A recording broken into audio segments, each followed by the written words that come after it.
Hello. Hello. Hello. Welcome to the Animation Breakfast Club. How are you all doing this morning? What he said, but from me. You stealing my question? Yes. Okay, that's fair. You know, like, we'll get the answers through the same channels All is either fair way. in love and war. And Twitch streams. And Twitch streams, yeah.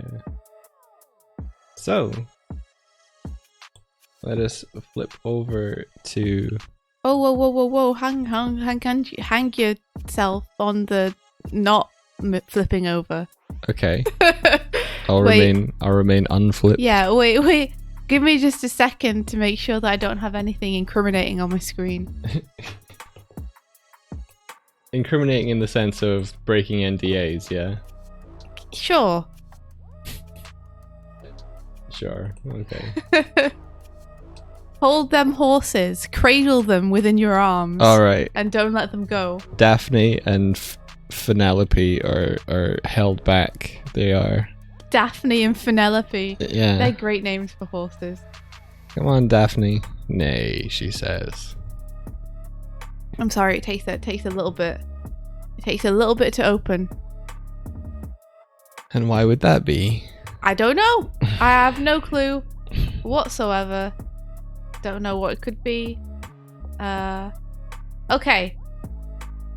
Okay, we're good. Computer. Computer! Why would you do this to me? India must hide her secret Donny mood board. Her shrine. What do you think we're about to flip to? My Donny mood board ain't secret. Yeah, you ready? Yeah, sure. Let's do the flip. All right. And I will talk to people about my woes. You need to switch on NDI. Oh, okay. I was safe this whole time. I didn't even know. Yeah. You were fine. I want to light a candle. Light a candle for Rise, everybody.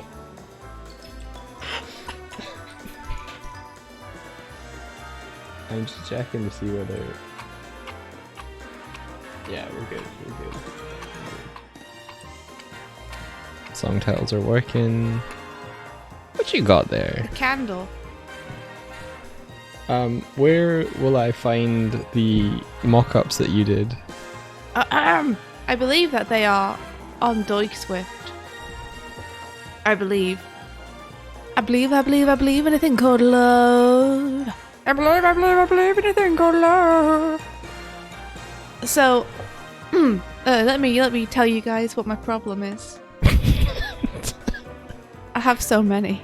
Yeah, okay. This is what problems me. So yeah, I want to do stuff to draw attention to Rise of the TMNT, so that I can try and increase the chances that it gets picked up by Netflix. You know, my agenda is clear. I want to help to save the show by making cool stuff that draws attention to how cool it is. The problem being that now I have so many ideas of how to do this that it's become kind of difficult to decide which one to do.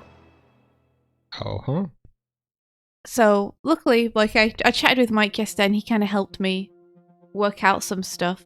I think one of the things that we're going to do, that we really wanted to do, is we saw someone did a piece of art of Donatello, and it's a beautiful piece, and the lighting on it very much reminded us of Klaus, you know, the Spar Studios movie that released last year, that made waves because of the rendering style it used.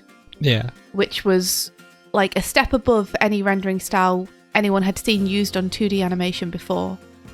And it really made an impact. And it made an impact on Mike and I too, that movie. And made us want to push up our animation and do something similar to that. Or at least try that kind of style ourselves. And the lighting on this Donatello piece reminded us of that.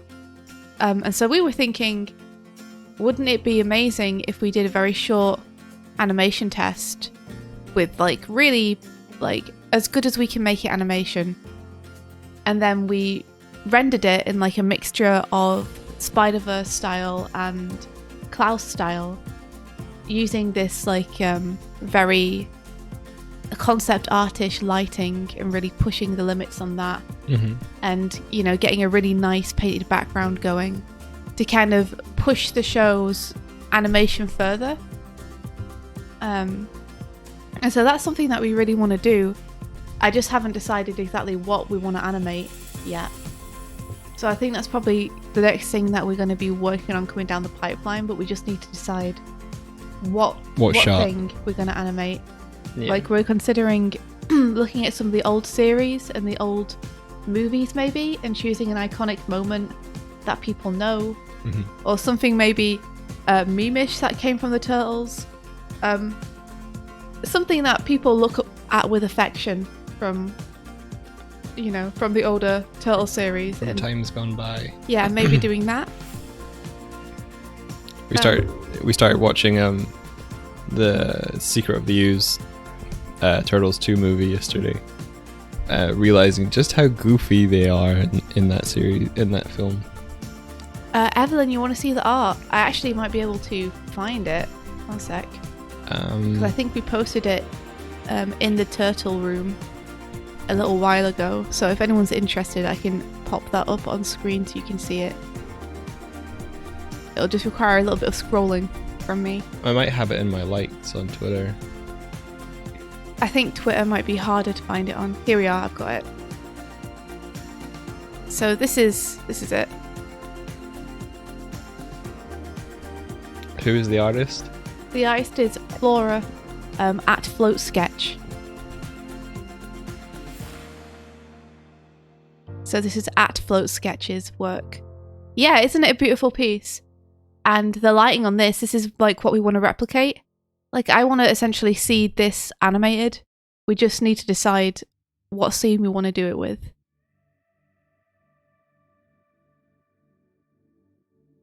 And hopefully that'll draw some positive attention to the series. Yeah. That's the idea anyway. So yeah, everyone go and follow at Float Sketch. In the meantime, so that's like what we're intending to do. But we need to figure out exactly what we're doing with it. In the meantime, I've just been playing with the idea of how cool a Rise of the TMNT fighting game would be. For those who might not know, I'm pretty into 2D fighting games. They're one of my favourite genres of video game. Sorry, Mikey, you were going to say something. I'm just asking if the TMNT game roster is the PSD I'm looking for. Well, that depends what you want to do first. So to preface this a little bit, I've done like very, very fast, very rough mock-ups of various scenes from this fighting game, including the roster screen and the pre-fight versus screen. And we're going to try and bring it to life with non-placeholder art, because right now everything is like, I assembled it together super fast by grabbing screenshots from the show and just like messily slamming them into Photoshop to be like, this is a layout we could use. Gotcha. So it depends which screen you want to tackle first, Mike. There's the roster one, there is the scene select one, there is the pre-fight versus one with fire. Yeah. I feel like I have an idea of what I could do for the character select. Yeah. I want to go for that. Yeah. Okay. Cool. In that case, yeah, the roster is what you're looking for. Okay. Have you found it okay, or do you need me to help? I think I found it. I think what I'll do first is I'll make it into a document that I can use well with After Effects. And what I'm going to do is use smart objects. And then we can change what is contained in the smart object to whatever we want or need later. Yeah. So I'll do that. That sounds good. Because what we have is placeholder, so eventually each of these drawings will be its own drawing made by me, and we will have little animations that play when you select a character. Yeah. Let's see. So we're essentially faking UI. What we're going to try and put together is like almost a little trailer for the game, showing different screens from it that make it look like it's an actual game that someone is playing it. So Mike's taking care of the screens like the stage select and the character roster, and I'll take care of the character animation. So what's on my screen at the minute is I am starting the beginnings of trying to mock up a little move set for Mikey. So I'm mocking up like 5 seconds or something of Mikey fighting that make it look like awesome. Make it look like it's gameplay from the game. Yeah, that's exactly what we're doing, Glitch. It's exactly what we're doing. So what I've done so far is I've essentially clipped a section of gameplay from a character that I think would fight like Mikey. So it's a character from Guilty Gear, so I have footage of Guilty Gear in here. And then I've taken Mikey poses from the show and tried to either combine them or use those instead, to both keep Mikey on model and to keep him in character. Hey, Pen! So yeah, so this is me actually starting the animation process for the first time. So if Mike and I have a lot of discussion, it's because this is what happens when we first start a project. Like, this is us just diving into a project now, so there's going to be a lot of back and forth of us trying to work out how to do stuff. So yeah, what I can show you is like, this is the kind of UI I was thinking. It's based very heavily on Project Justice, which is possibly my favourite fighting game. Possibly your favourite game ever. One of my favourite games ever. Again, this is a mock-up, so we're just using placeholder art at the minute. Nothing moves. But I wanted to try the UI and like check if that was working. And then I'm thinking that when we have special attacks, we'll have this kind of thing happen, where we like blank out the screen and have a character sliding portrait, and then the attack will go off. So that's this is me just trying my ideas out without having drawn anything yet. And today I'm gonna start drawing some stuff. Get Mikey's moveset happening. All these Mikey poses I have around here.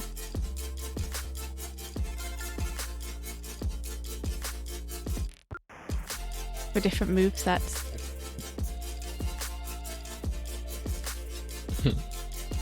Different things happening.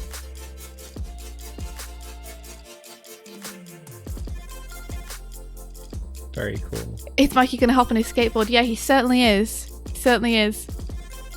There's a part in the footage I was taking of the character I'm basing this Mikey moveset on, where he kind of does a flip over the character, the other character, and I was thinking, well, why not have Mikey like pop his skateboard out? So I think that'll be fun.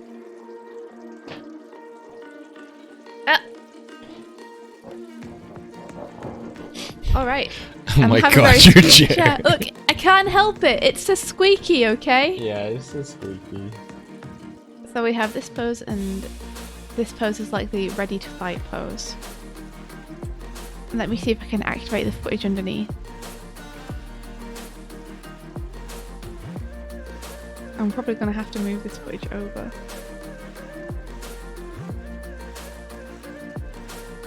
Do I have a whiteout layer over the top of it? I might do. Yeah, there we go. Cool.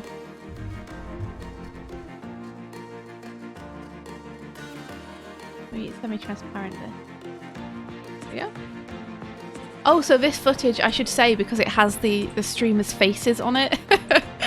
This footage is it's taken from Wooly Versus, his channel. I really like Wooly. I think he's an awesome streamer. And he's super into fighting games, so it's a very rich library for me to dig into of gameplay footage. So this is Wooly Versus playing said the name of the game like 2 seconds ago. Guilty Gear on Get Into Fighting Games, which is their series that he does. I'm gonna move this over for a second. Donnie, what are you doing there? Why are you there? I like that you put I like that you put noise on the glows of these. It's really nice. Oh, thanks. Yeah, well, noise is something that I think would be in the aesthetic. Yeah. Yeah. Who is booping me on Discord this early in the morning? I'm just gonna mute everything. Just set yourself to busy. And you don't have to manually do anything. I'm set to away. Set to busy and it won't boop you. Is that do not disturb? Yeah. Okay. I've set it. I shall not be booped. Right, now I have to remember what I was doing with this. Yeah, Guilty Gear does have some really good animates. The 2D effects as well in that game are sublime. Yeah, I love the way this character's swinging it around to begin with. I might try and do something like that. It's little things like I look at that and now I'm like, where on his person does Mikey keep his nunchucks? Can I just have them appear in his hand? Is the question. Why not? Let's try it. Let's try it just for fun. Just for funsies. After all, if I'm not having fun, then what's the point in doing it? I think what I'll probably do with this grid here is make a new one that is like flat to the camera, and then in After Effects I'll tilt it. Wow, my stop right clicking. And that way we can like rearrange stuff. So we'll have like a default grid, which might mean I have to remake certain aspects of it. If that's what you think is best, then go for it. So I'm just ripping these characters in for a second. I'm not so much worrying about keeping them on model. I've got my my image of them in the background, so I can kind of keep the proportions mostly right. But the on model stuff will come when I decide to tie these characters down. For now, I'm just looking at getting the poses.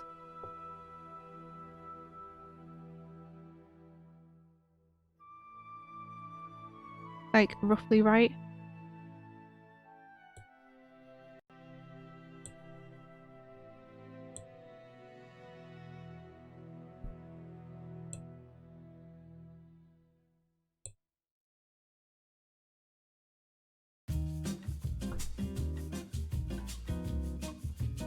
Oh yeah, I totally did retweet that animatic. Nice job, Pen.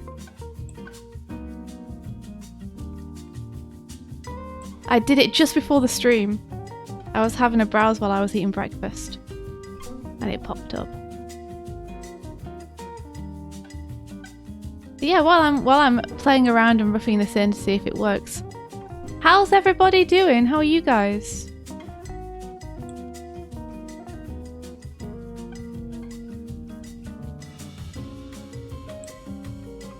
It's also making it up so much better. Evelyn, like, you've really made strides forward in your art. It's been so cool to see. Keep pushing yourself. That's the best thing you can do. Ada, lovely, you've started on your boards. That's awesome. Pen, you finished it today. Hey, congratulations. All that hard work done paid off.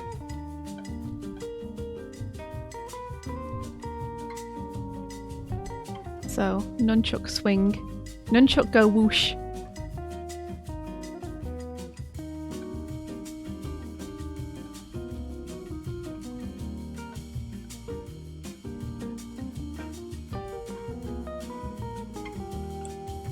Although it's Kasari Fundo in this. Kasari Fundo go whoosh.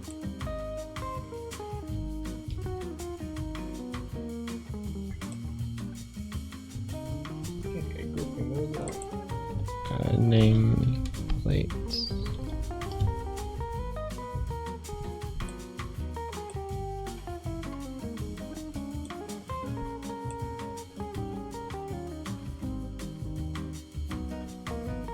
One day you'll get back to the punch and fight board animatics. Kezak, I'm sure you're making a ton of really cool stuff in the meantime.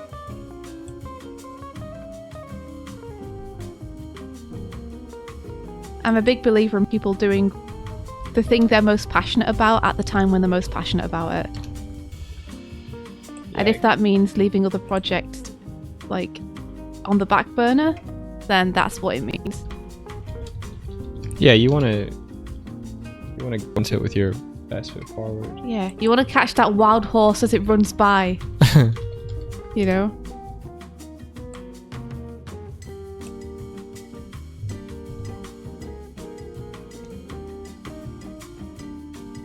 One thing I like about Toon Boom is that because the brushes are vectors, it's quite easy to like adjust the line art just by skewing it or moving it around retroactively. Mikey, what a bean.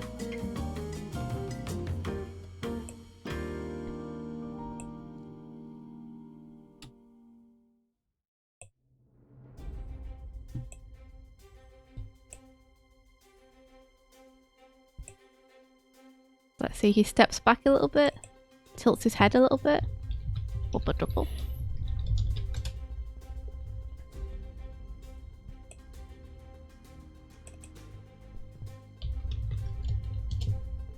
You've been getting a bit too close to the red flags of burnout. Oh geez, Kurzek, no. Yeah, take care of yourself. Do stuff that you're passionate and excited about and don't push too hard.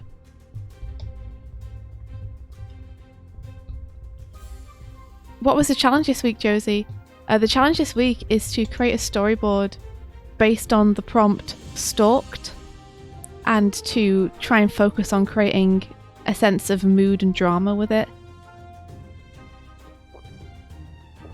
Yeah. So this shoulder's actually coming up and in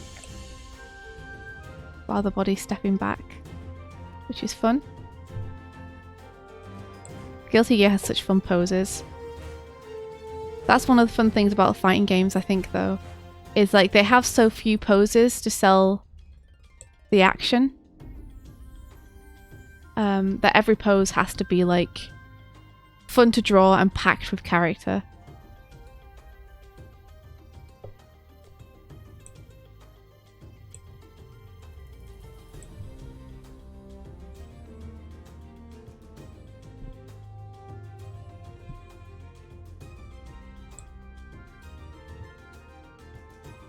Three-hour limit. Yeah, 3-hour limit. You can go past it if you really want to, but we don't expect anyone to submit anything which is taking them longer than 3 hours.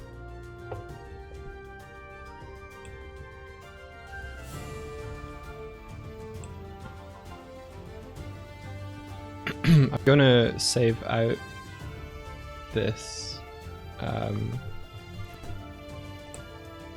game roster into a character select. I have two files that we have for setting them up. I'm not going to use smart objects. You're not? No, because I realized that a lot of the stuff that you're using are layer styles, and I think if I make them smart objects, You'll lose them. Yeah, and I want to be able to manipulate them. So. Okay, well, so long as you have the finished PNG, you should be able to still like replicate it, right, and see that. I think so, but I think I'll be able to work with the stuff that you set up in After Effects. Like After Effects can take a lot of Photoshop layer styles and things, so they can come in as is and then can be manipulated rather than trying to remake what you've done. Gotcha. Okay. Me realizing that I can like copy and paste between these frames to keep things more consistent.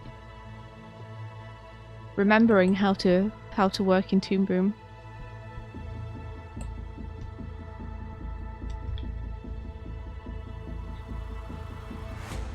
So the arm is going back in space.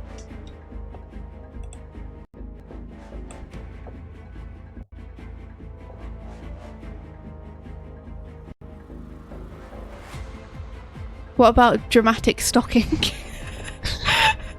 Stockings are always dramatic, right? That's part of their charm.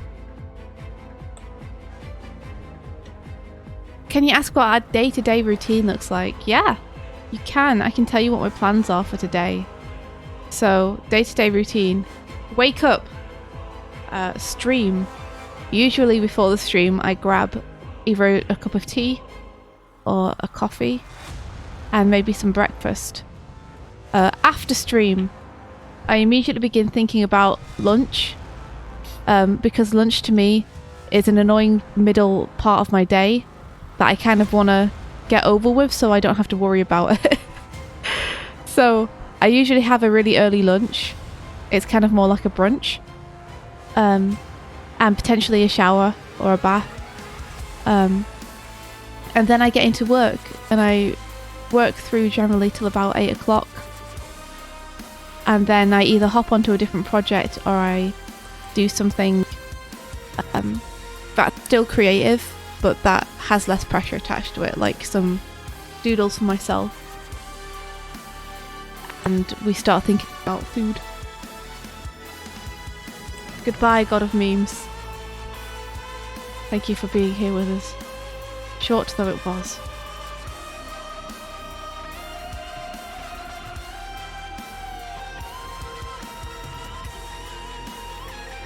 Okay, cool. Yeah, everything seems to have come through okay. Which I'm happy to see.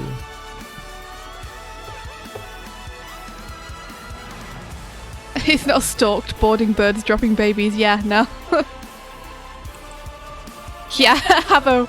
I tend to not want to stop halfway through the day to do lunch, so I just I generally have lunch like half an hour or so after the streams. I just have something larger to eat, and then I'm like good until 7 o'clock at night or something. I don't have to worry about it at all.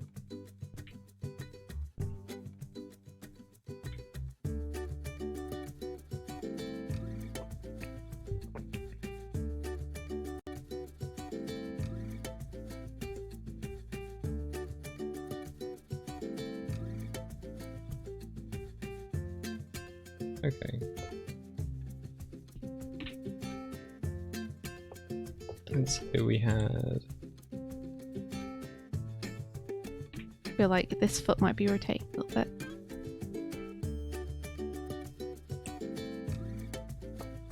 You got Steve whenever drawing gets hard.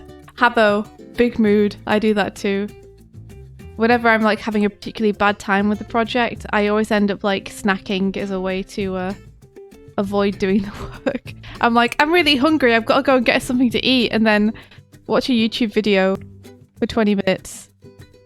And then I come back to the drawing and the drawing's still hard. And I'm like, I'm still hungry! I do that too. I require more sustenance now. And a cup of tea.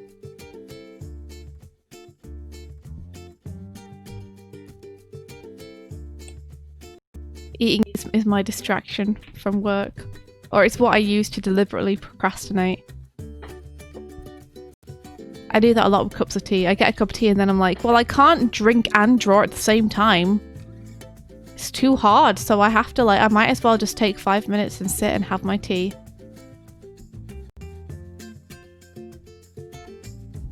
The thing is though, it's not the tea that's stopping me from drawing, it's just the fact that I'm having a hard time with it. Like something with my scene isn't going right, or I'm finding it hard to stay undistracted.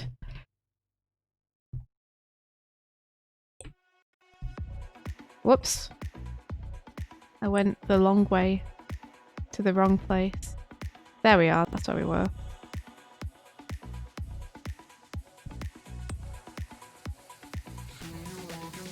Okay, this shoulder needs to go up.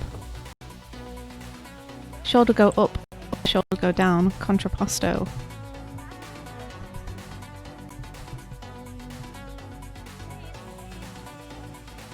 And this entire body needs to lean more this way.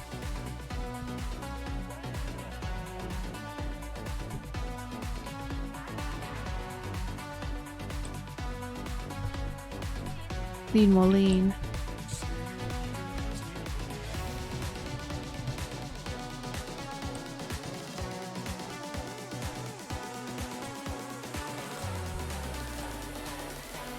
Okay, setting this to a 3D layer should allow me to rotate it on the... Avo says, then you know, when you finish eating, you gotta get up and put the cups and dishes away, but you just keep sitting watching YouTube for the rest of 20 minutes because you don't want to get up. Yeah, and then when you put the cups and dishes away, like, you might as well also throw away any, like, wrappers or bits of rubbish or mail that you have around you, so you end up, like, sweeping the room for stuff. Because you might as well, right? And you end up doing a mini clean. Mode. Like, it needs to be done, so might as well do it now, right?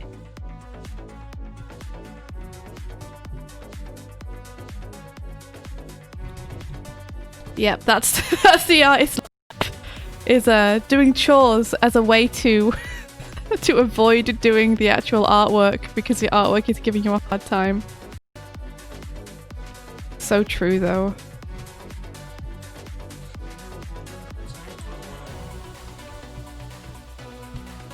So I'm just trying to get the same amount of spacing roughly as their character has. That's what I'm up to if anyone's wondering why I'm like shifting things over a bit at a time. Their character has such nice spacing. I don't want to lose it completely as I replicate that motion. So I'm going to move the fund up a little bit, which isn't something they do, but I think that'll be good.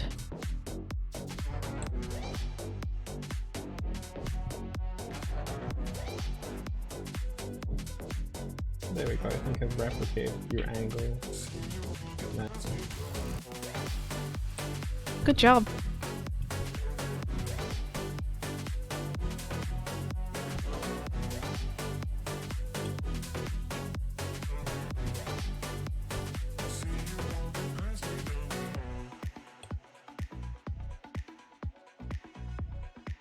Cool. Probably this ankle can move over this foot a little bit. Yeah, that can happen. Oh, save me from myself, man! Do you know what? Do you know what angle of rotation this is? Minus 69 degrees. Oh, really? Yeah. I should have guessed that. Every time, Abo. Yeah, I'm so happy you put the lyrics back on, Mike. Yeah, please do add a lovely. Random trivia proved to be really useful.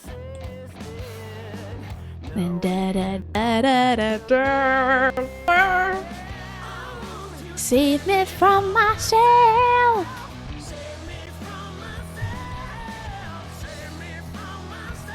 This is just how edgy we are, guys.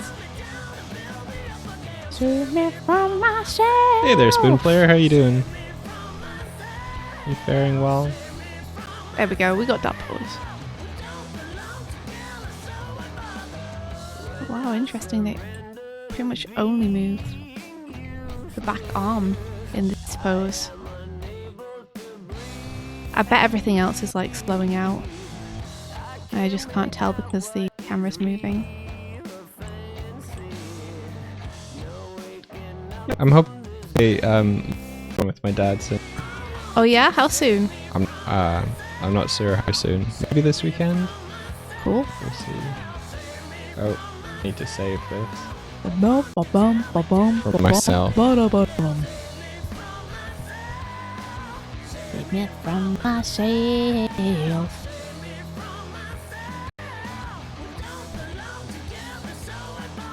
Welcome back, Miss My Work. But yeah, Spoon Player in the chat, India, that's my uncle. Really? Yeah. Oh, hello. Hello there. Uncle, this is my life partner and partner in crime. Hello. Her name is India. I'm sorry. What do you mean you're sorry? Oh dear. Hello. Nice to meet you through the wonderful world of streaming. I moved this. Hey Devin, how is it going with you? Oh, that is, yeah.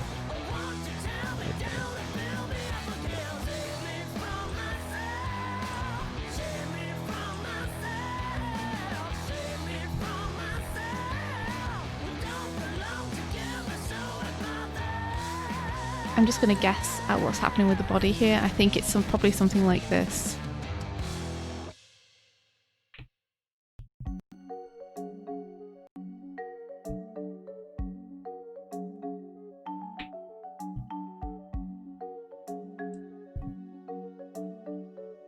Okay, Ada Lovely says, so like a random paleontology fact, but wear and tear on bones help scientists determine how muscle and tissue attach to the bone's surface, telling how they locomote or even behavioral things about them. Well, that's cool. You're watching Korea SND, giving your wrist a break. What's Korea SND?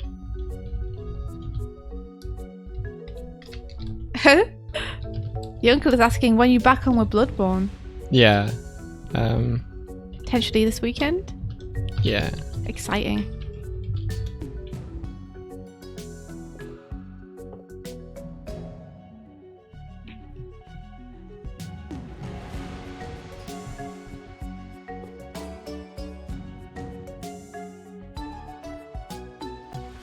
Okay.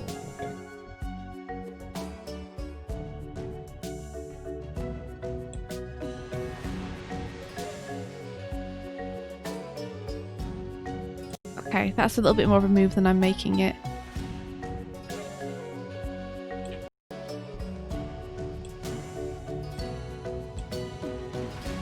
That better not be another frame, I swear. I don't think it is. I think that's the next one we want.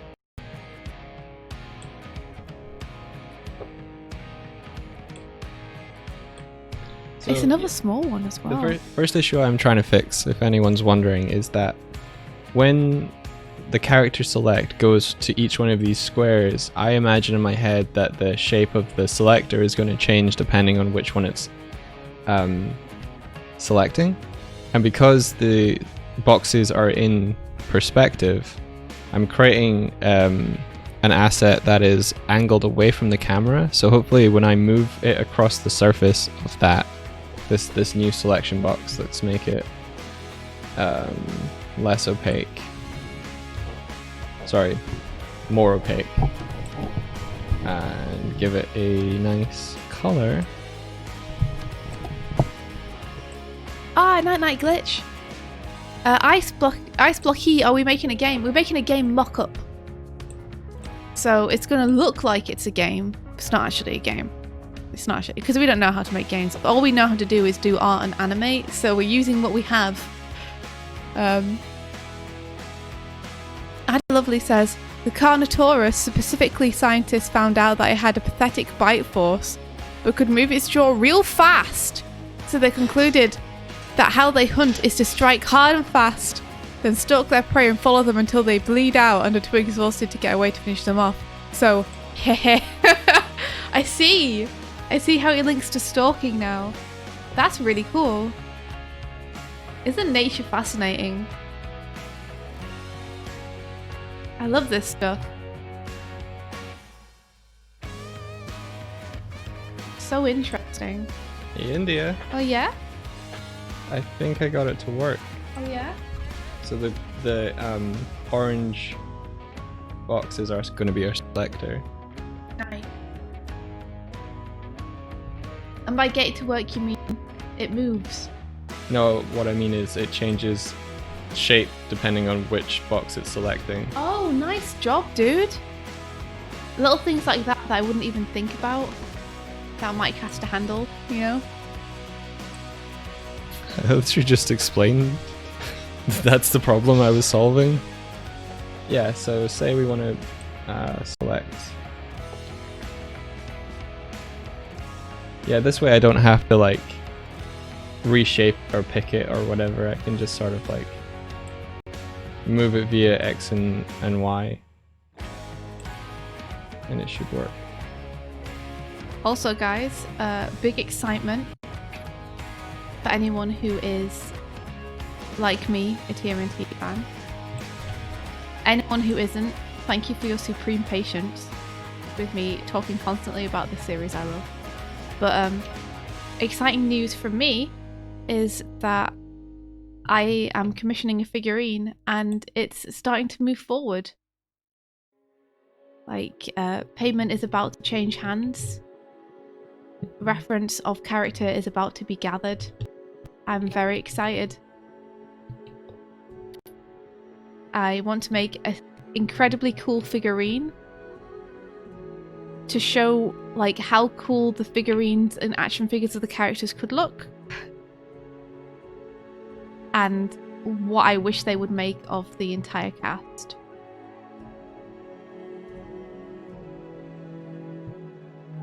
This shoulder's going to start to go down and back. Because I honestly think they could make such cool figurines of these characters. But for some reason they haven't. So I'm a commission one and then show it off. And hopefully if it like gets a good response, people will see that there's a demand for it.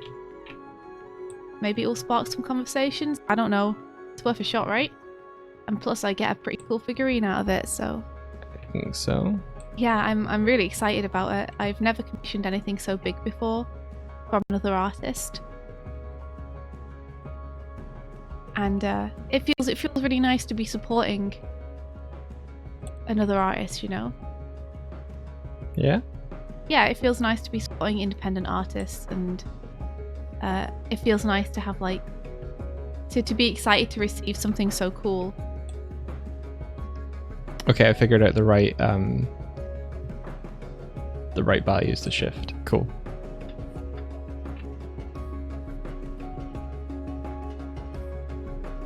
Yeah, it's the best thing. I get to support independent artists, and I get a really cool piece of merch. Because one of the things which makes it hard for me when it comes to being fans of shows is I don't like buying merch that isn't good quality. I will only allow myself to buy things that are very cool. Like, I won't buy any figurines if they're not very well made or anything, which means that even though I'm a massive fan of Sonic the Hedgehog, I actually have a relatively small amount of Sonic the Hedgehog merchandise.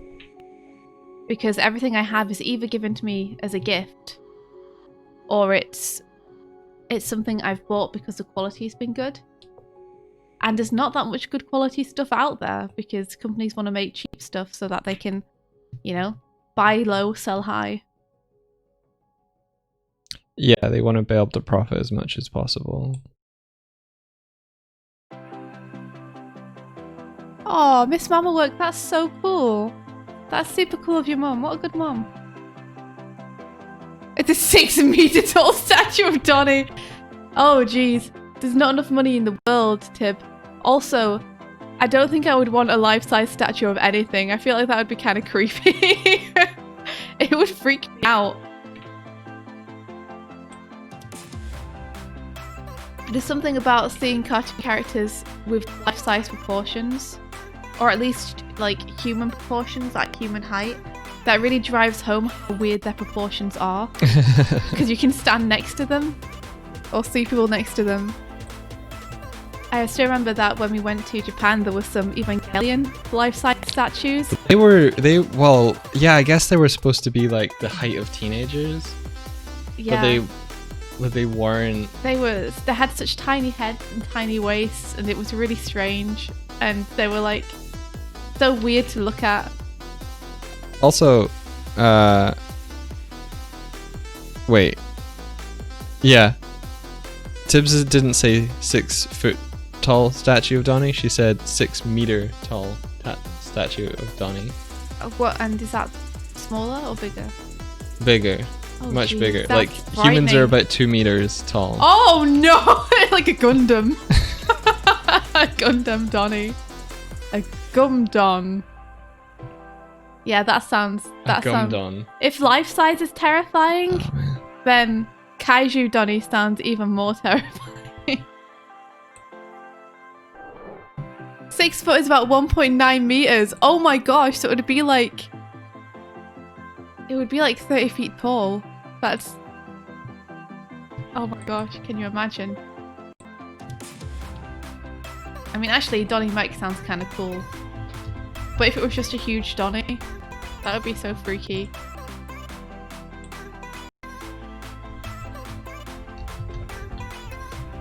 Okayer. I tried to write player and it said okayer. How tall do you think people are? Yeah, Habbo, they're told as toys and only kids get the toys and kids don't care about quality is what the companies think. Yeah, like, parents don't care about the quality when they're buying something the kids want, they just want to get what the kids want them to get. And kids don't care, they just want to play with it. I care. I care about the quality. You care. Josie says there's a life-size Predator figure for sale in a shop in her town.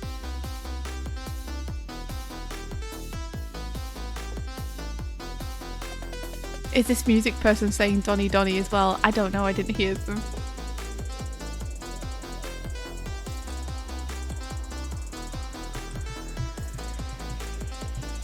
Okay, so we want to... Okay, so string needs to go like this, it needs to go like this. It needs to dip down further here. It needs to go like this. It needs to go like this. Yaha! It needs to go like this. Okay. And then I see we're making a circle. I see. I'll need to clarify a little bit then.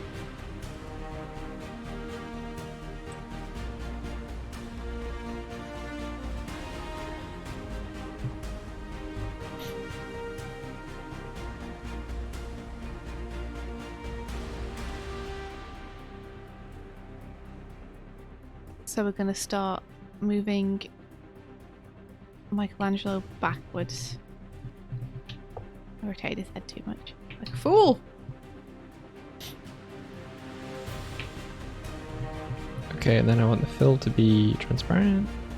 Is there a way? I guess I could just bring this down. And everything's moving more to the front. Being more central.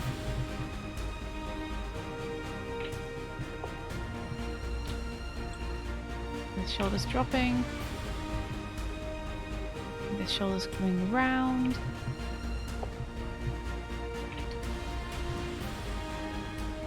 And head's dragging.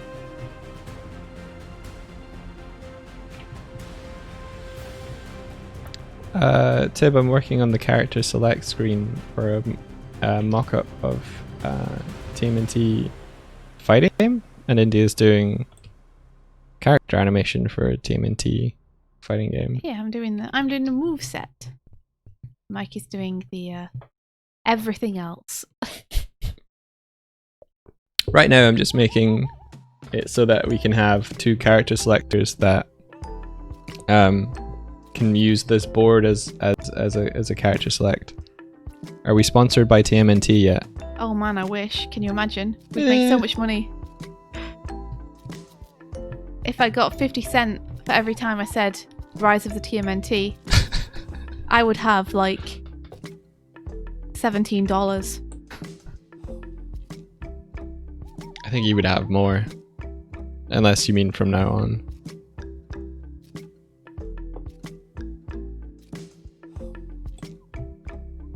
Well, we're definitely doing our best to get the word out. Obviously the aim is like, if we can draw attention to the series, hopefully Netflix will pick it up. We're not going to bully anyone, Tib. Huh? We're going to invoke imagination, a what-if scenario. $17 would be enough for a pizza. Yeah, the aim is to get people excited about how cool a fighting game could be with TMNT. Any example of the type of boards you guys expect to be submitted for next week's Animorning? I'm pretty new to boards still. Let me think. Yeah, in fact, what might be cool is if you find some sequences that you like from series or movies that kind of create a creepy mood. Find like just a short sequence and retro board it.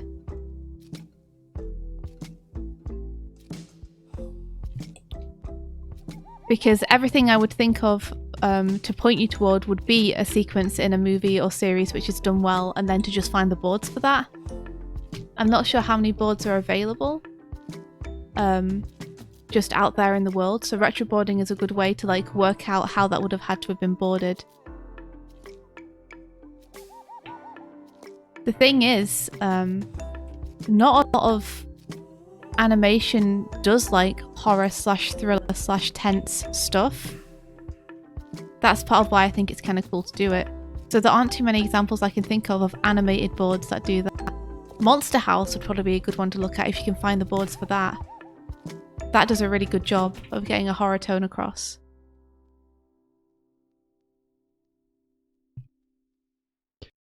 India, for this character select, would you see it being like, it would probably step a lot of the motion and then maybe ease in? Or would it step to each one? I think it would step to each one instantaneously, because you don't want to feel like there's a delay between the input and the execution. You're right.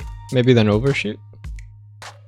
Yeah, you could have a very small overshoot, like 1, possibly 2 frames, but the reaction to the button press needs to be instantaneous. Okay, stepping is way easier, so maybe I'll keep it simple for now. Yeah. Yeah, if you're, let me say this, if you're working in After Effects and you want something to step, if you change the keyframe interpolation from linear to hold, the little thing here, the little icons will change from little diamond shapes, and then they'll have squares with an arrow leading into them, and what that'll do is change it so that it steps between your keys rather than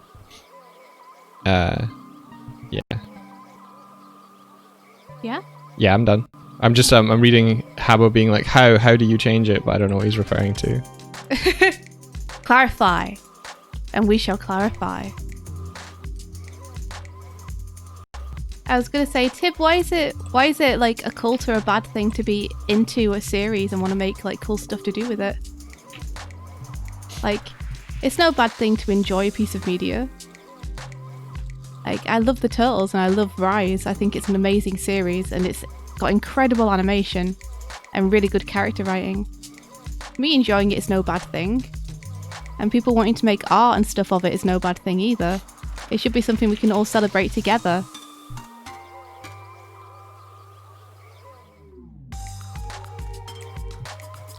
Oh, how to actually step. So if you highlight your keys, Habbo, right click, and keyframe interpolation. Here you have temporal interpolation, and I just switched that to hold. I think temporal is like time based. Yeah, that's exactly what it is. Just set that to hold and I get these. I was like, oh well, that was easy.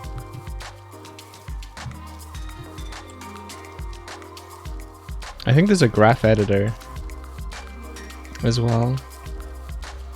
I switch here. Yeah, you'll see that I get stepped keys. What means by stepped, for those that are unfamiliar with the term, when you look at them, literally look like stairs. Because what's happening is it's set to a value on the vertical, and then when it goes over the horizontal, it just shoots either vertically up or down because there's no time for the change. There's no like gradual.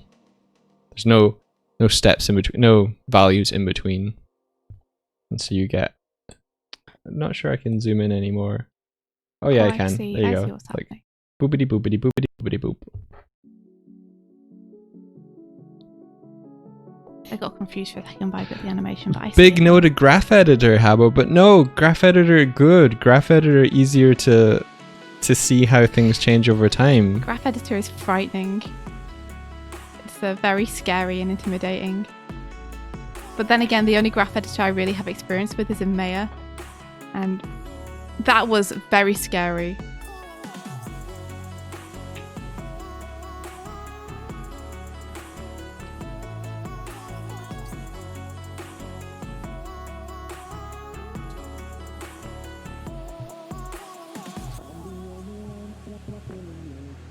I mean, what you're essentially describing, Tibbs, is someone who would be marketing the show, finding an audience for something that hasn't already found it. Do you say that every marketing department, every company is a cult? Or is it so much that we're not professionally hired by anyone to do this, so we're taking it upon ourselves? It's definitely not a bad thing to be into and love a series. I don't think that at all, but to have plans of grandeur, akin to I'll show them all, and then the world will love and appreciate the show and it will revive once more, feels a little cult-like to me. It's wonderful to love a show, it's another thing to be spending lots of time and money on converting the world to loving and appreciating it. I mean, I'm spending the time and money because I'm excited and I want to make stuff for myself and for fun. I don't have any plans of grandeur, feeling like I'll show them all and I'll force everyone to love it and I'll bring the show back. But I think if I can share my love of the show by making cool stuff, then, and I want to do that, then I'm not sure why I should have to like justify or defend it. Like, if I was doing this with Sonic, I don't think anyone would bat an eye. So it's strange to me to have to like defend wanting to make fan art and cool stuff of a show. Especially one that I really love and I'm into. Yeah.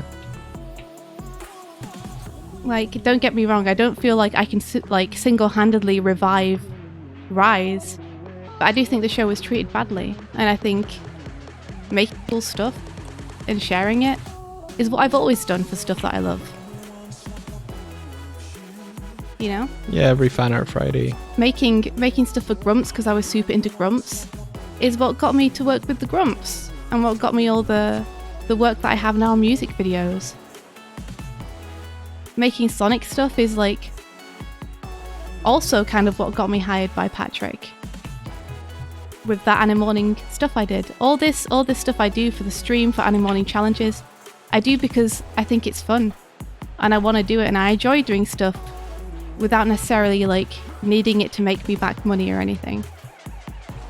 Sometimes you just want to share your passion and love for something, you know? And when you develop a community around that, it feels less of a cult, more of a family of everyone enjoying stuff together. And that's one of the things which I think has been coolest to come out of stuff like the animorning challenge and the animorning streams.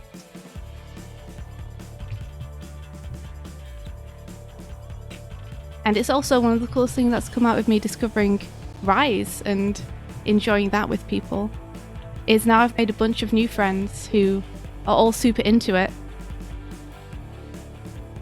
And it meshes with my interest of animation.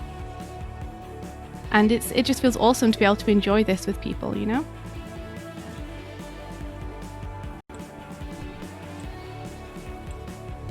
Shared love and appreciation.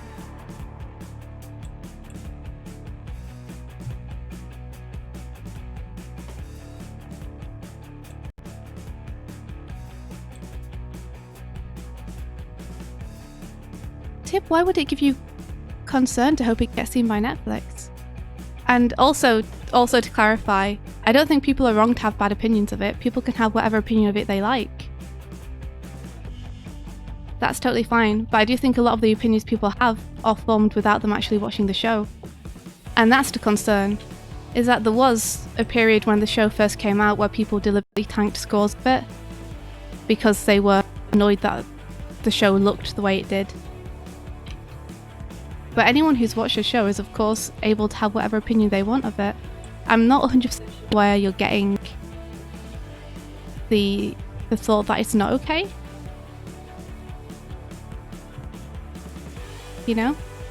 Netflix is the best place for it to go if it's gonna get revived. Like, yeah, they revived Glitch Tex and Tuck and Bernie. It's something that's happened with other shows. And they have a system where you can request shows deliberately for that. They're also partnering with Nick to create the Rise of the TMNT movie. So it's not like it's complete. To work on. Yeah. What was that? Nothing. Okay. Didn't say anything at all. But yeah, the TMNT movie is on Netflix. It makes complete sense to pick up the series. I mean, to me, that seems like a good business plan. It's like, if you're going to have the movie on your platform, it makes sense to have the series that comes before the movie, so that people who watch the movie like know the story going in.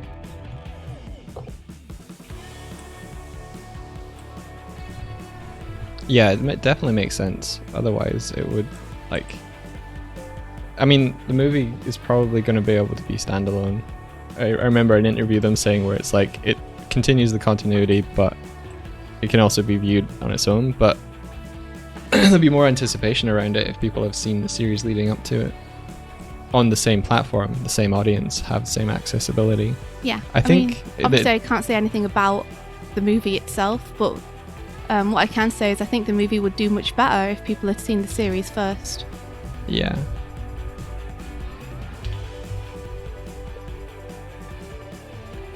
Hey, good morning, Bryony. How's it going? Yeah, Evelyn, seeing your art develop has been so cool.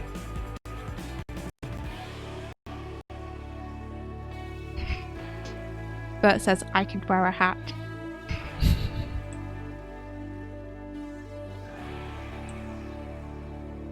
Yeah, Josie, I agree. If you put love and passion into something, it'll always be rewarding. Yeah.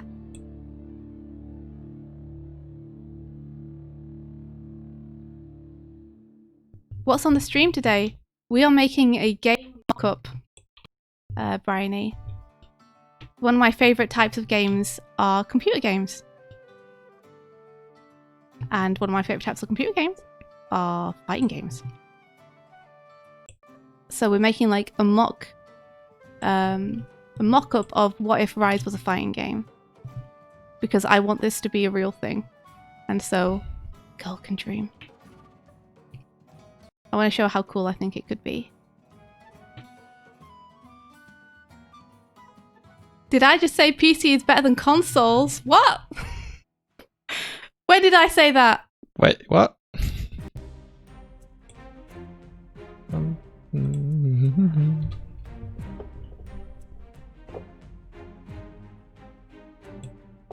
Oops, I keep accidentally skipping too far in the animation. You don't have any streaming services, you only watch YouTube and Twitch. Gotcha. Yeah.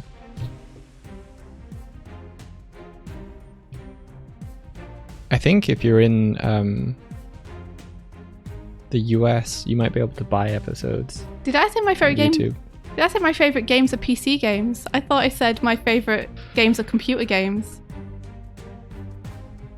Do people not call them computer games anymore? Well, there's computer and console, I guess. But people don't call them console games, do they? Yeah, they do. Do they? Yeah. Oh wow. Computer and I always games. just called video games computer games because consoles are still computers.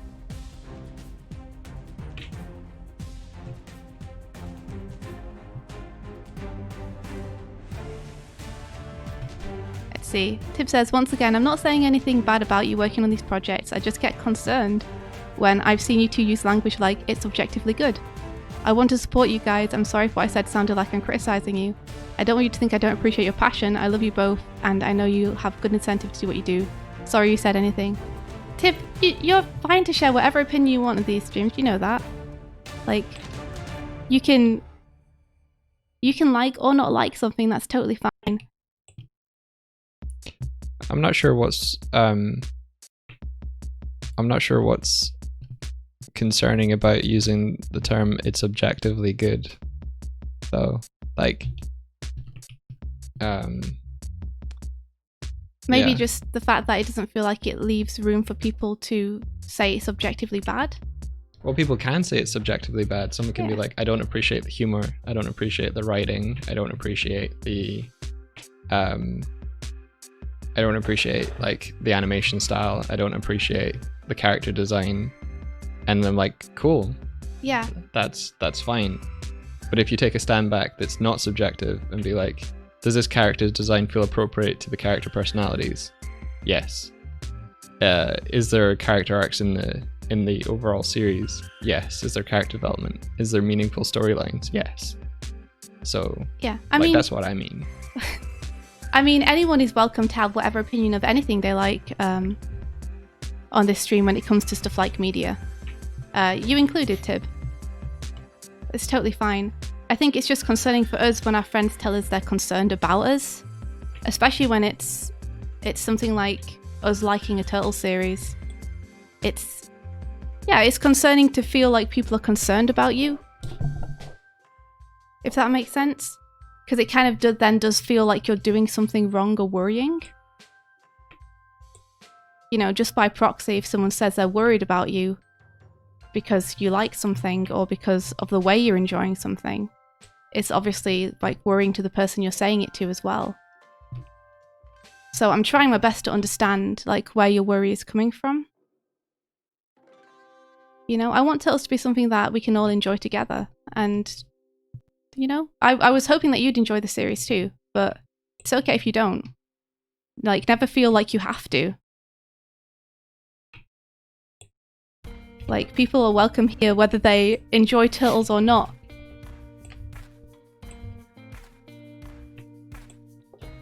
Punk Cherry says, concern is concerning, and being concerned by someone's concern can concern them further. It's an endless loop. It's true, it's a loop of concern. Amlet says, I think it also comes from the fact that this whole Turtle thing came out of nowhere and took over the stream along with the peg bar, and it feels like a cult thing. Just giving your thoughts. I mean, I'm really sorry if me getting into the Turtles has felt like it's taken over stuff. That was never my intention. Like, I simply saw the series and really, really loved it. And then when I made friends with fellow artists who also loved the Turtles and who wanted to get into animation, it felt a natural fit to bring them into the peg bar. Like, I never meant for me enjoying the Turtles to feel like it excluded anyone already in the peg bar. It was something that I kind of hoped that we would all geek out about and enjoy together.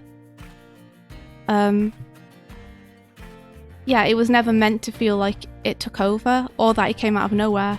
It came out of me just watching the show and then being like, oh my gosh, guys, I just watched this show and it's amazing and I love it. Yeah, so if that felt like out of nowhere, then I'm sorry if it was shocking.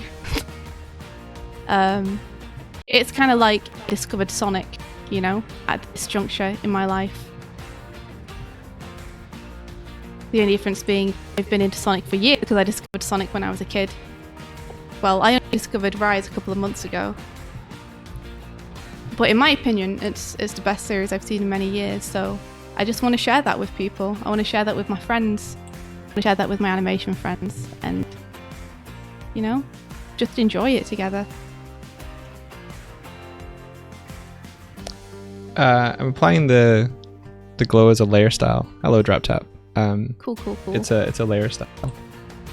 Tip, I think you're going to get that with every series, is you're always going to have, like, some people criticizing it for no reason and some people praising it for no reason, and both of those sides, like, not allowing the other person to have their opinion. That's always going to be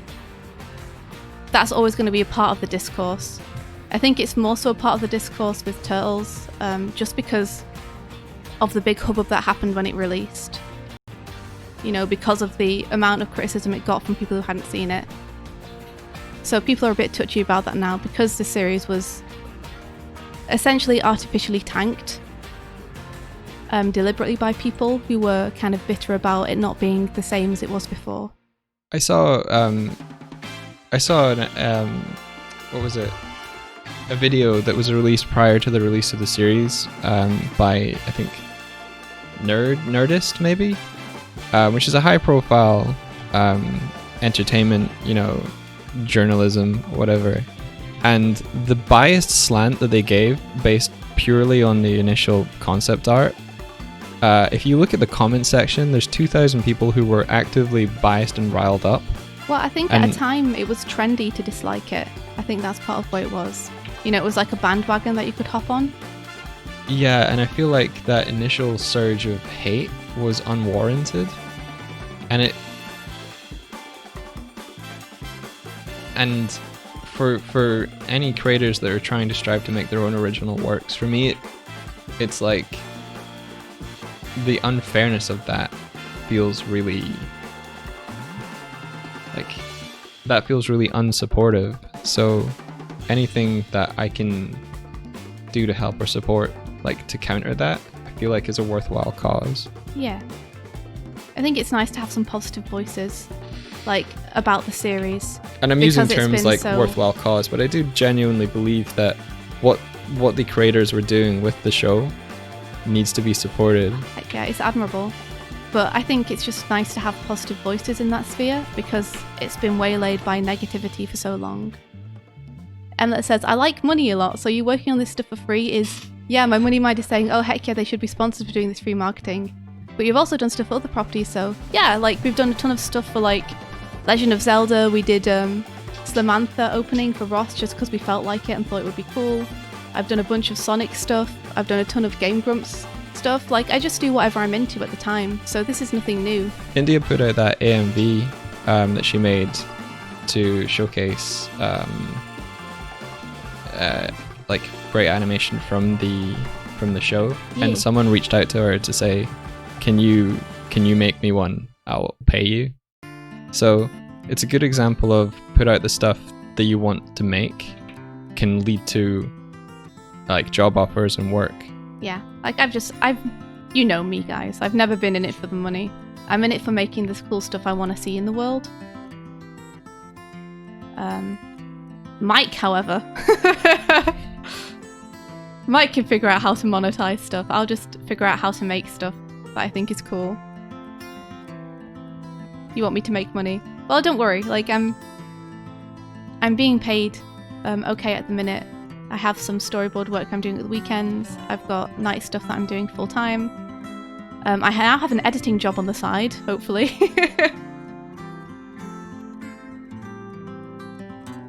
Waiting on the Nicolas Cage dedicated stream. Oh, it's coming. You wait until I get into Nicolas Cage. Nostalgia Critic did a bad take on it too, but the review wasn't that negative when you look at it. They were just trying to make sarcastic humor about it and nitpicking. Yeah, it's a shame because I think that really like trended. Yeah, you'll hear a lot of the same criticisms leveled at the show that you'll hear the same phrases because what people have done is they've heard secondhand what the show is like and then they're parroting it, and it's a lot of word of mouth that it just feels unwarranted. So anyone is like free to watch the show and be like, nah, this isn't for me. But if they're actively like, they did this and I hate it because of that and it means I won't watch the show, that's closed-mindedness, and that's the only thing that we're trying to counter. It's not like we'll convince you that it's awesome, it's that we'll convince you that it's worth watching, and if you happen to watch it, that's cool, and if you happen to like it, that's cool too. I mean, but if not, it's a completely like subjective space. I'm less about convincing people. I just want to make cool stuff, man. I just think if you're positive about something, that's the best way. It's always the best way to like show it in a good light. It's just to put forward your own passion and positivity about it.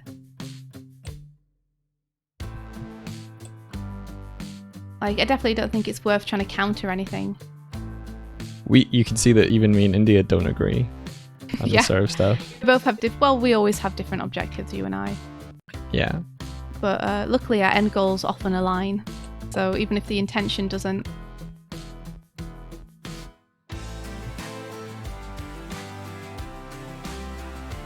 You're about convincing people to watch Mau Mau. Nice. I really want to watch Mau Mau. I'm excited about that. Like, I've heard some really good stuff about it. I wonder if that's a reused frame that I can reuse. Oh, not yet. See, when are we going to watch Mau Mau and realise it's the greatest of all time? We'll put it on the list. We'll definitely put it on the list. We started watching BNA recently because we got told to watch that. I've heard mixed things about that. Some people say it's amazing. Some people say it's visually cool, but the story's not incredible. So I'm interested to see that. Let's see, Tip says, again, you guys don't have to defend yourselves. I love you both and always find ways to turn everything into something amazing. I'm just worried what. Okay, well, I think it's just because it feels like frequently your response to us making something totally related is kind of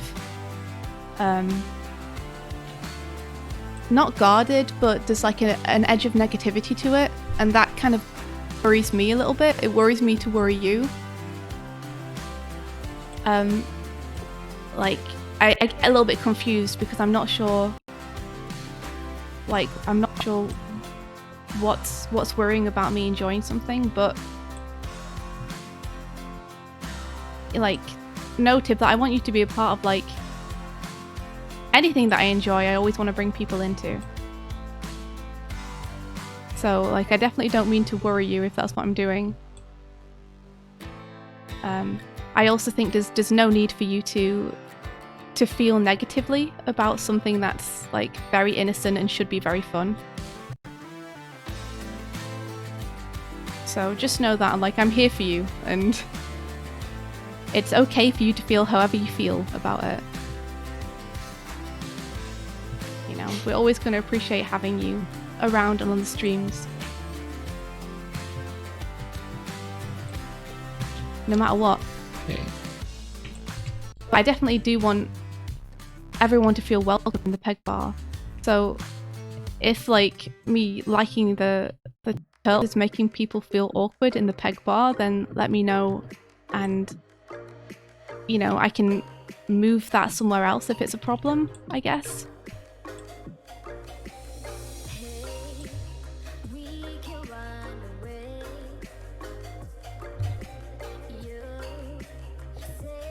Yeah, same old Trigger story. Blonde guy main villain. Yeah, it feels like that's a lot of Trigger stuff, to be honest. Like, Trigger's often held up as like the paragon of anime, you know, anime production. And I do agree that their stuff is like visually interesting. I really like the visuals of their show, and the animation is like incredible. But the thing about Trigger is often I find the stories quite lacking. For me, like I've never really thought about the story of something past watching it with a Trigger anime. And that's even talking about, and I'm sorry everybody, Gurren Lagann. Like, even Gurren Lagann, as a story, like, I thought visually it was incredible, and there's some scenes in that which are awesome, but in terms of the story of the series, the character writing, like, there are parts in that where I feel they could have done much better than they did. The second half of Gurren Lagann lost me a little bit. Yeah, likewise. I think because I was hoping it would accumulate something that would tie things together. And I mean, it's part of the fun of it that it doesn't really tie things together. I think it's just that the type of storytelling I personally enjoy is the type of storytelling where things kind of tie up in a neat like circle at the end, where you see your characters come full circle and grow. Like, that's the kind of storytelling that I aspire to make and that I really enjoy. Is when there's very like traceable story and arcs and everything.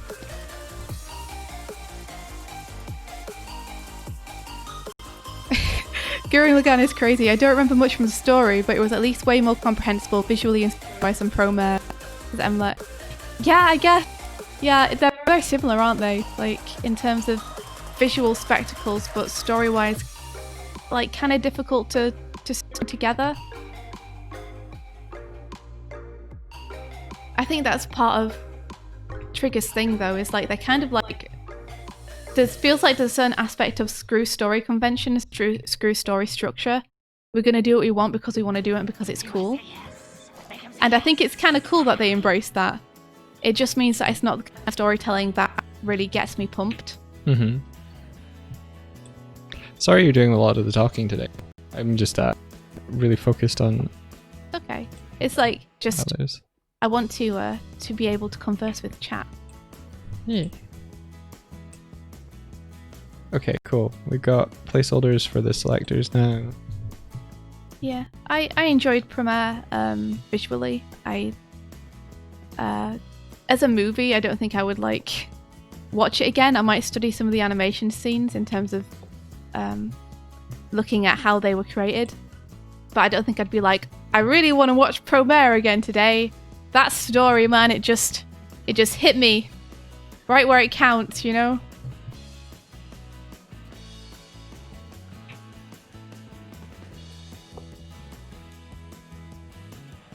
Yeah, Tiff, I remember you saying that you didn't enjoy Premiere visually, which I think is super interesting as well.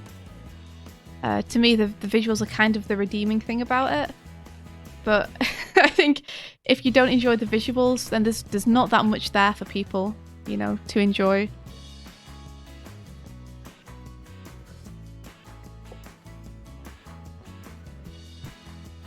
That's true, Tib. I guess it being a spiral story structure is thematic to the everything else in the story.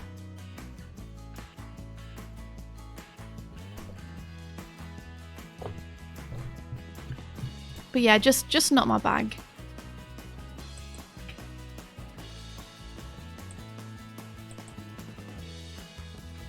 Yeah. Habbo, that's a great movie. I really like Spider-Verse. That's the kind of storytelling where I'm like, yep, everything, like the theme and everything ties together. This is the kind of stuff I want to be making.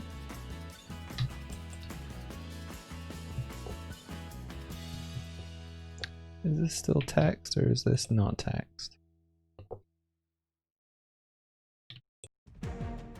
This might not be text. It might be because I don't have the font though. You should have the font. I thought I did. Isn't the font Half Shell Hero?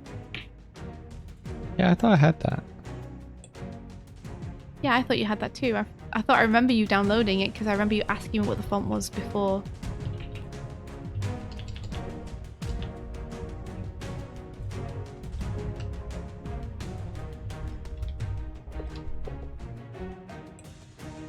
Okay, that arm needs to go up more.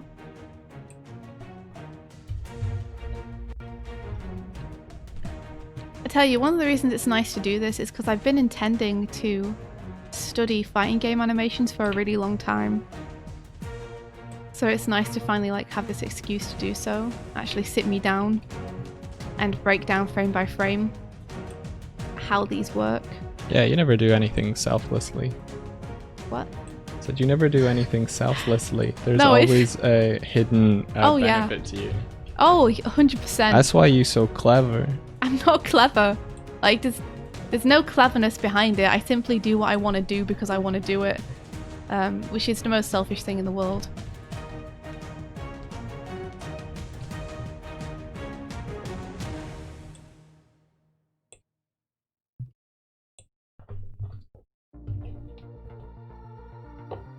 Yeah.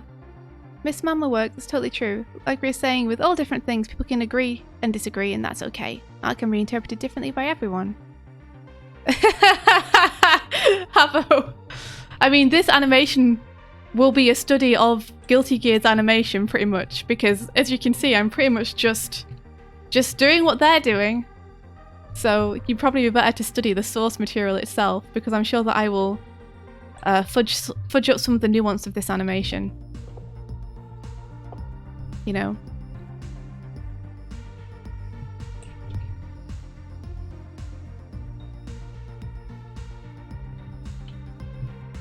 When you were creating, I should just look at the PSD. You can ask me if you have a question. I was just going to ask you whether yeah, it's a text object. I wonder why it didn't come through okay.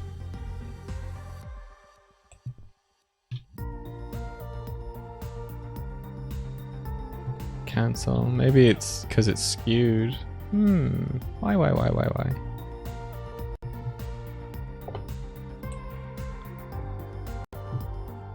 I mean, hopefully remaking it's no great shakes.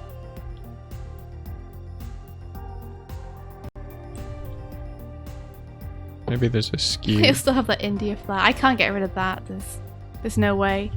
I appreciate you calling it a flare.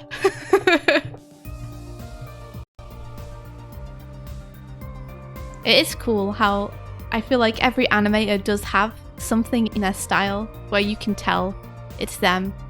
No matter how well they do at replicating like a show style or something or an animation style, there's always this little nugget of them that you can see.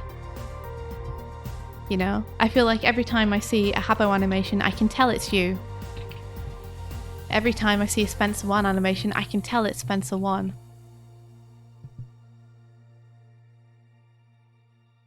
There's just something, and sometimes it's really hard to put your finger on, but I love that. I love that about art.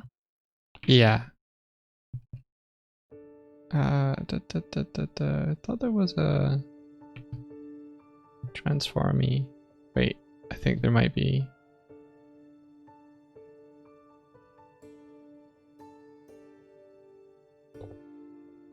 Yes, Ada Lovely, Milk Carl. Milk Carl is who you're thinking of. Yeah, he loves that little head shake. There was something about his draftsmanship as well, I think that was very identifiable. You could often tell when it was a Milt drawing. When you see a Tib animation, it's always invisible. I mean, if you were allowed to point them out to us, I bet we would recognize them. Like, I bet we'd be able to start looking at the scenes and being like, oh, there's one, there's one, there's one. I wish you were allowed to point them out to us. That would be the coolest. God, NDAs can be so frustrating. Especially when they persist after the project's released.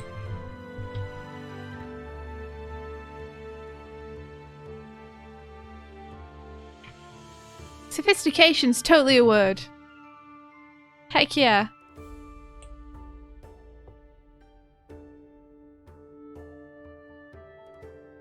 Oh wait, Punk Cherries, what are you talking about? The creator's own history of racism and transphobia and other creepy stuff. Oh, I've got to scroll up a little bit. I don't know, I think they were talking about Has-Been. Oh, she's the only visibly non-white character. Oh, must be a character from the show. I'm sorry, I don't know the characters in the show too well. She's the only visibly non-white character. She's aggressive and negative and contrasted next to a bubbly white blonde girlfriend. That's kind of racist. And even down to the small things that apparently there were chunks of actual voodoo symbols ripped as spooky scary props for that Alistair guy. Voodoo is a closed practice in case you didn't know, and using it as some spooky scary magic is also racist. Oh, I see. Yeah. It's not great to actually take real, like, religious or spiritual symbols and use them to do spooky scary magic shit in your show. That's kind of insensitive, I have to agree. And if you only have one non-white character, then they're naturally going to be the focus of a lot of criticism because a lot of focus is going to be on them. I don't think there's inherently anything wrong with having like an aggressive character who's also non-white.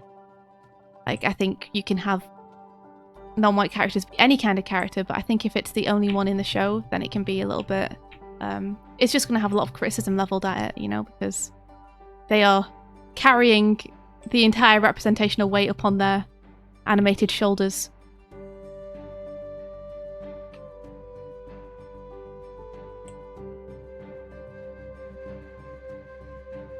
Why is that being weird? Aw, Tib. I'm sorry that your work is like so heavily processed. I'd love it if at some point like you were able to release a reel with your stuff on it just clean, that we could actually like see. But from what you've said about NDAs on certain projects you've been on, it's unlikely that you would be allowed to do that at any point. Just kind of sucky.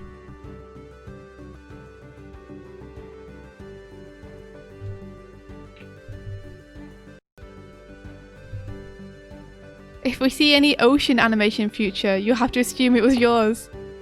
In fact, every piece of effects animation you might as well assume I did. Wow. Bloody heck, Tiv. You've been busy. Animating an ocean, are you kidding me? How do you even do that? The ocean's so big, yo. How are you making the piece of animation so big? It's the ocean. That does seriously sound extremely intensive, unless it's a very, very zoomed in small piece of the ocean. Emma, maybe you'll get a chance to work with Tib on cool project. That would be awesome. Get to be the dream team.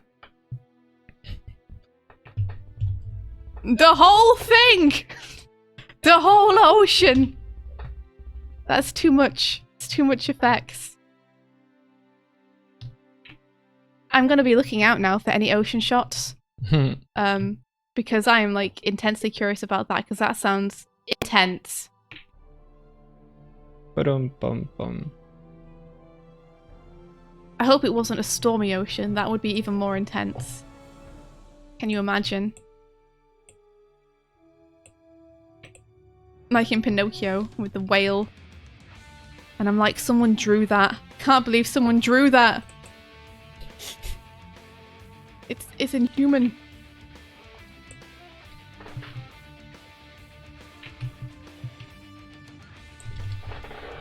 Okay. Text is always a fucking pain in the ass.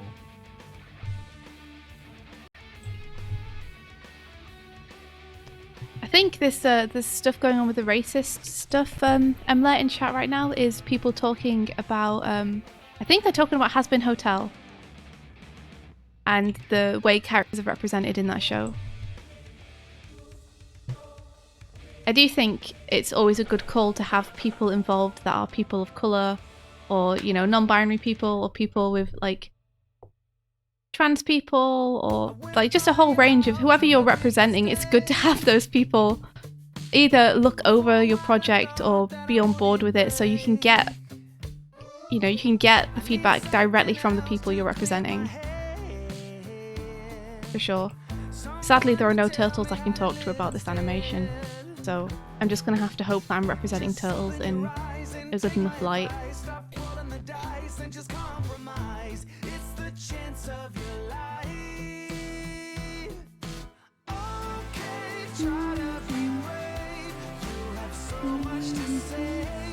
Take control of your own life.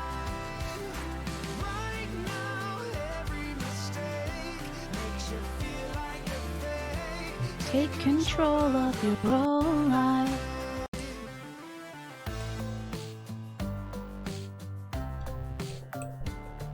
Yeah, I really like this song too, Evelyn. It's a philosophy that I agree with. Oh wow, it's blurred it to all hell. Okay, okay. New plan. I'm not gonna try and recreate this. What were you trying to recreate? The Donatello thing, but I think what we'll end up doing is just making new graphics for each name that might come up. Yes. We'll just do that. Yeah, that's totally fine with me. You can consider pretty much everything as placeholder.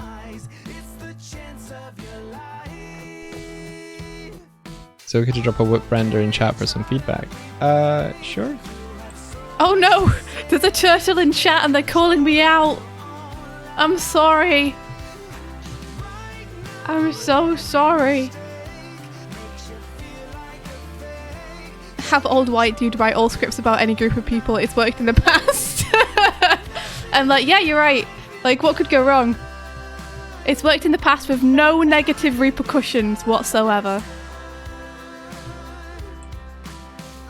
Representation is always like a tricky subject, and Thank you for the follow, Subnation. Appreciated. to approach, but in my just like the more representation the better, and the more we have a variety of people writing stuff and making stuff the better. Tib, you've decided you're going to slowly animate the entire musical of Cats. Yes. I think this is a great idea.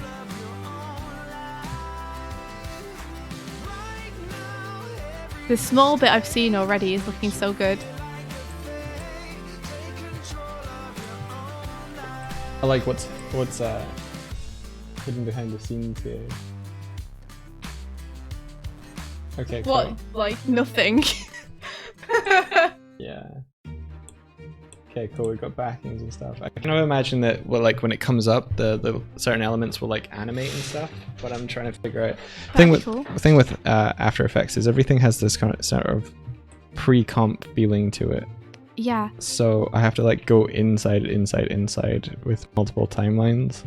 A good rule of thumb is just if it's going to come on screen, make it stylish. And a great thing to look at for that, if you wanted to look at like really fucking cool UI, that's super slick and stylish, I recommend Persona. Oh yeah, yeah. Anything from the Persona games, like the Persona menus, the way that they come in and they just slide in their block shapes and stuff. If you can take some of the timing from that. Yeah. Because their UI is some of the most styling I've seen. Super cool.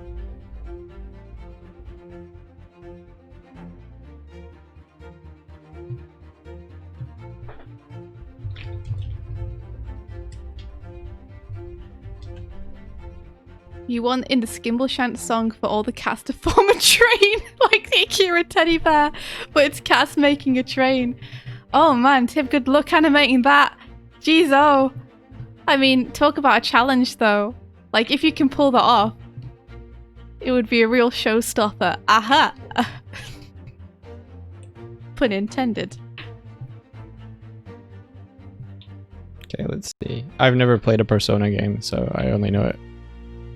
Are you gonna get some reference? Oh, you fool. So let's see. We got a lot of like keep alive. That's cool. Yeah, I like can little probably things just animating. I can probably add like there's probably a way to artificially create that. If you create a shape and be like, I want all the points in here to be like wibbly.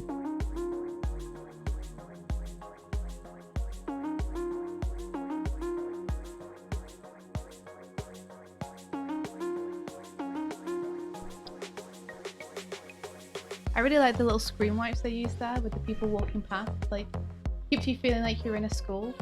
The way that everything folds in, you get the little character portrait and everything. Shibuya.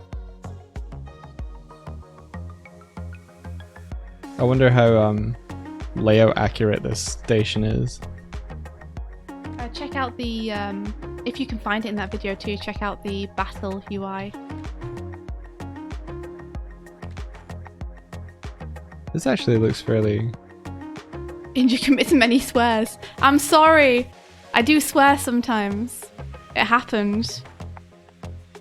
It happened. Is the dog gonna be there? Dog? Isn't there like a dog statue just around about there on the left? Oh, I see. You're talking about the... Shibuya. Yeah, that's cool. I don't know. I didn't Let me see know it if if it was. Maybe they don't. There's a statue of a dog in Shibuya because it saved a bunch of people. It's really cute. Bert says, I often look back at old TV shows and realise that they say racist, homophobic, transphobic things. I think things have improved a lot in terms of representation. Often even positive representations showed gays as stereotypes or have to hide it into a plot reveal to get the show made. Yes. And that still persists today. Can you effing believe it? It still persists today with people not wanting, you know, people who are homosexual to be represented, especially in kids' media. It's terrible. Like, what the heck? It's 2020. So it's definitely better than it was, but I think we still have a really long way to go until things feel equal between people. Equality has definitely not been achieved in any semblance of the word.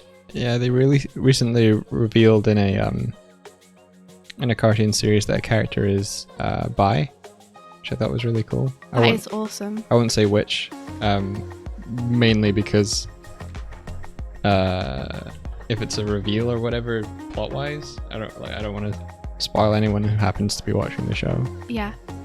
Well, apparently in the Rocko's Modern Life movie, there is there's a trans character who's one of the main cast. Cool. Which is awesome. Like, good for you, Nickelodeon. Like, for not like shutting that down. I think that's wonderful, and we need more.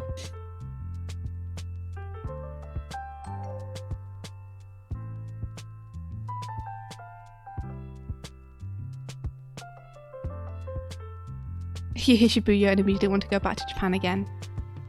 See ya, Emlet!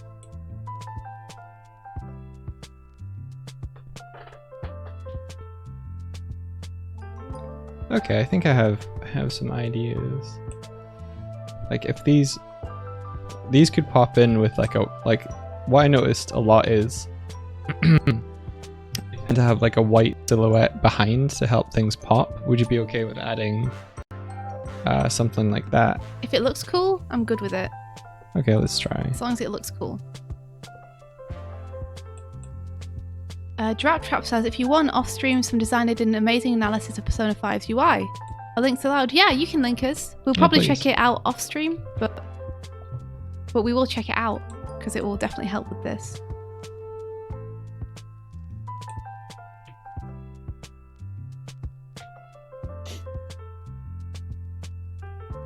Yeah, I agree with you guys too. I think having the characters just like be LGBTQ plus rather than having to make an entire story about how they are or why they are is best.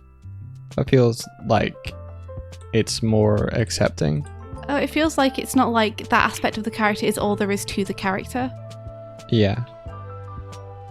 Like, I don't think anyone wants to feel like that's the only aspect of them, which is interesting enough to deserve breaking down in whatever piece of media they're in. Like, it should be more about who they are as a person.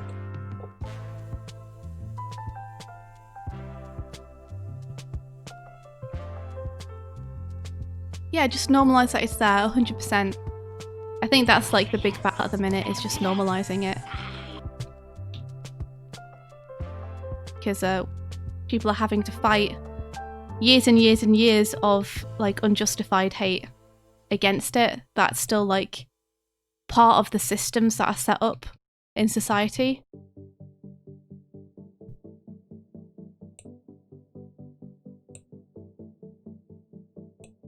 There we go. Habbo says Avengers but gay.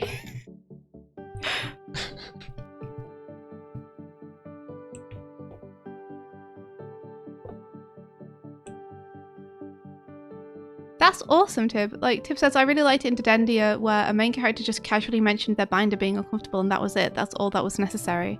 Yeah, that's wonderful. Because it's an aspect of the character, but it's not the whole character. And it doesn't automatically require deep digging just because it's there, you know? Yeah. That's cool. Dedendia sounds cool.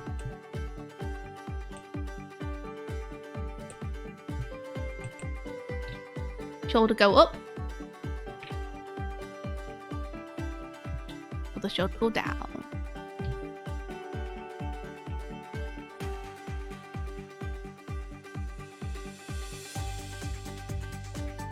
Yeah, and it's not a matter of hiding it. It's not like we want to hide it. It's don't want to make it into a huge deal. You know?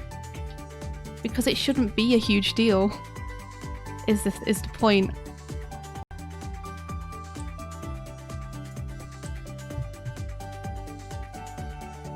Yeah, like be the change you want to see, I think is a really powerful concept. And I think if what we want to see is a world where like people are just accepted for who they are, it doesn't matter what their sexuality is, it doesn't matter what their gender is, it doesn't matter what their skin colour is, then the best way we can do that is to make stories where like that's the way it is. So it normalises it.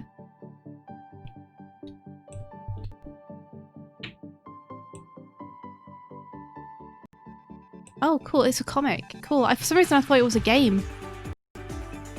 I will check out Dedendia and see if I can find it. I think it's recently being made into a show.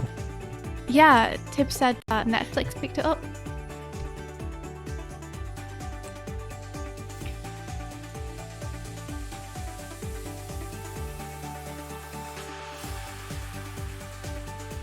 The Legend of Korra was hetero baiting, wasn't it? What does that mean? Like, it means it was baiting straight people. Teasing straight relationships. I think. I don't know. I don't know. I think maybe it's like, I don't know how much more complicated it is than that. I've heard them say that the creators wanted Korra and I'm gonna go grab a biscuit. Okay. Wanted Korra and I've forgotten her name, the other female character. I want to say Asura, but I'm not sure if that's right. I've heard that they wanted that relationship to be there from the start. Maybe the network wasn't okay with it, so maybe the straight relationships they actually thought they were going to have to do, so it wasn't necessarily baiting. But I'm not sure of the circumstances. Asami, thank you guys. Yeah, I heard that they intended Korra and Asami to be together from the beginning, but that the network wouldn't allow it. Nickelodeon wouldn't allow it at the time. Effing Nickelodeon. Ola says salami. Not sure that's right. But yeah, I don't know how true that is.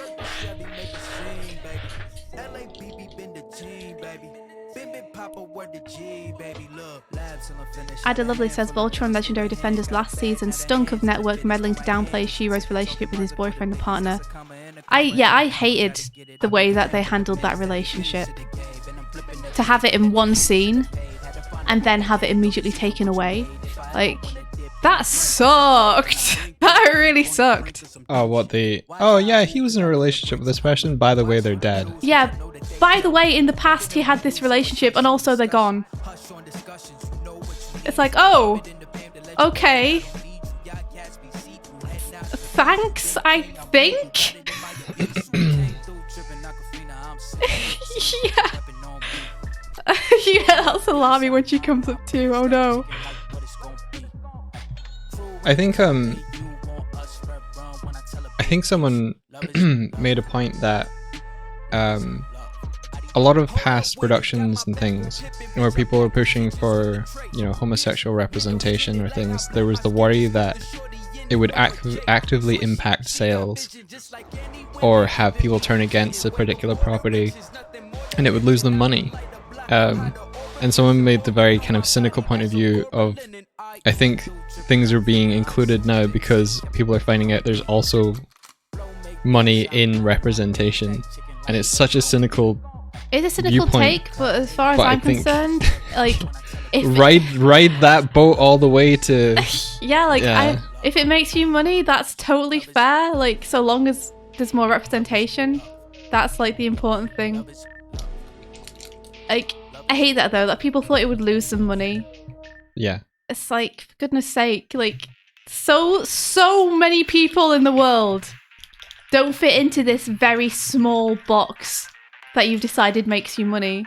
Like, do you know how much more money you would make if you made this more accessible to everyone? And the people who aren't okay with it being accessible to everyone, well, thank you for revealing yourselves for the scumbags you are. Like, we don't want you buying our property.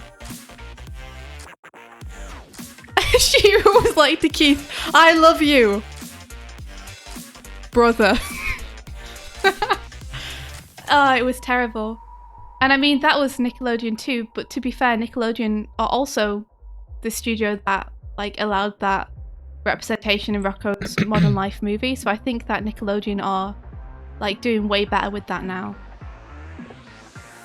Like, which is really encouraging, because Nickelodeon are a huge studio. Oh, cool, you're making a Transformers thing, Ice Bloke. That's really cool. That is awesome. Yes. I recommend making like a proxy model of Optimus to animate with to help you do it smoothly, and then using the same rig for another. But you probably know that. Was it Nick or was it Netflix with the Rocco thing? I'm not sure. Like, I feel like if Nick had a problem with it, they wouldn't have like let it go ahead. So I feel like Nick definitely had a hand in that decision too. Because it was Nick and Netflix, wasn't it? So. Oh, Trudon is so cute. Oh, wow. Oh, they're lovely. That's really nice.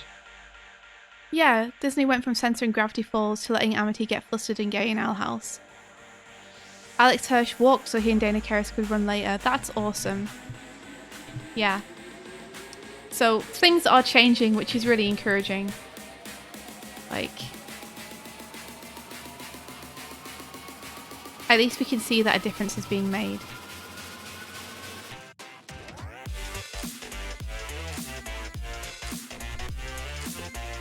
Yeah, but nobody supported gay pride back in the day, and now Tesco, Nando's and everyone under the sun turns up and changes their logos to rainbows because they want that pink pound. I do think profit is a big aspect of it, but that's better than being homophobic. It's true. It's true. Like, even if they're doing it for extremely cynical reasons, I'd still rather they do it Yeah. That said, I think everyone under the sun can see through their reasons for doing it. Yeah, you can be like, yeah, you're doing that for this, or this is one of the reasons for it. But I'm okay with it because it leads to the same destination. Yeah. I'm okay with them doing it because people who would not usually be exposed to that are being exposed to that, and it's being normalized to them, and especially kids, which I think is really important.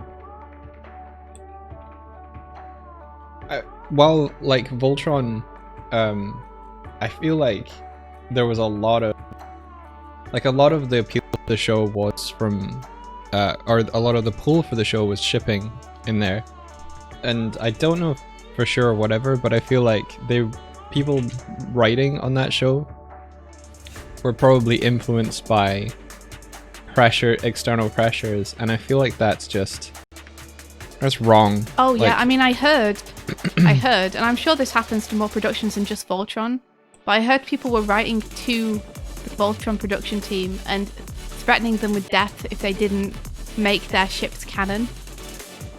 Which, at the point at which you get to sending anyone death threats, you've fallen off the deep end and gone too far, my friend, and you need to paddle back immediately. That's never okay to do, ever. I don't care what the person's done. Like, don't send death threats. Don't be that person. Especially don't send death threats for something like, I want my ship to be canon. I don't think there's any circumstance where death threats can be justified. Yeah. Any circumstance. Mm-hmm. Like, someone, someone rapes and murders children. Why are you sending them letters saying that you want them to die?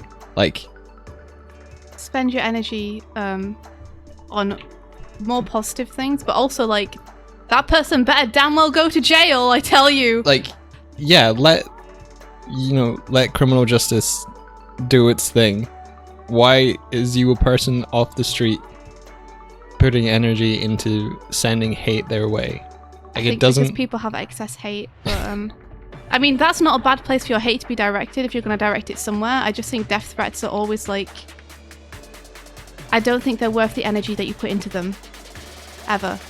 The justice system itself, letting it take care of criminals, like, the justice system itself is inherently flawed, but like, that's a discussion for probably not on stream. Yeah. Yeah, like, why is every single system in society like inherently broken? Because they're all created by humans, and humans are flawed. That's true. Yeah. You know what? Touché, sir. Has anyone seen God of High School? I haven't. I've heard good things. I've heard it's really fun. I've heard it's attractive people fighting. That's what I've heard about it.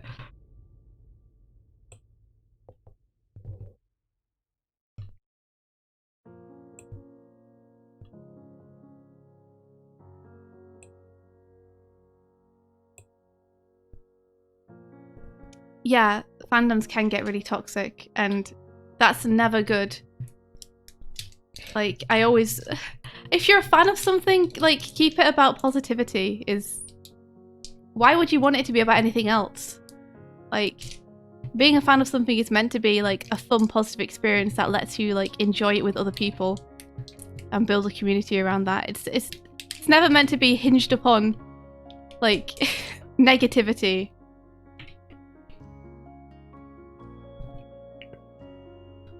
Got a fun idea. Duplicate the character and the character's background. Place a duplicated background on top of the duplicated original. Apply fill effect to the duplicate character set to white.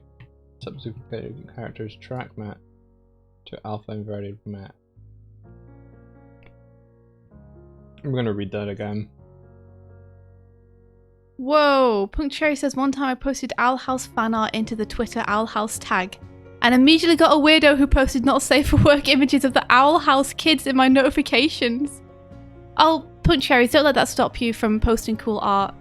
Like, if that person wants to do that, I mean, they're in control of themselves, I guess, so you can't stop them, but you can ignore them and not let it affect the fun stuff you want to do. Like, don't let people ruin it for you if you're enjoying something. Like, have fun, do it anyway.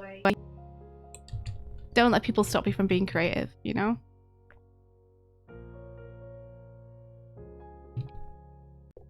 I think the best thing to do for people who like post stuff like that is just not to give them any attention.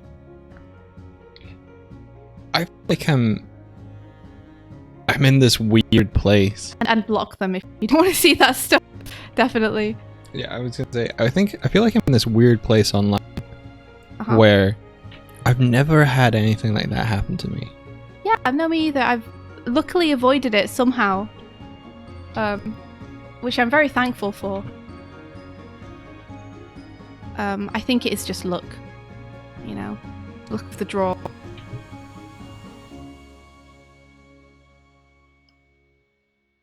Oh, no worries, Drop Tap. I think I feel like I understand what you're saying, but I don't fully get what you're meaning.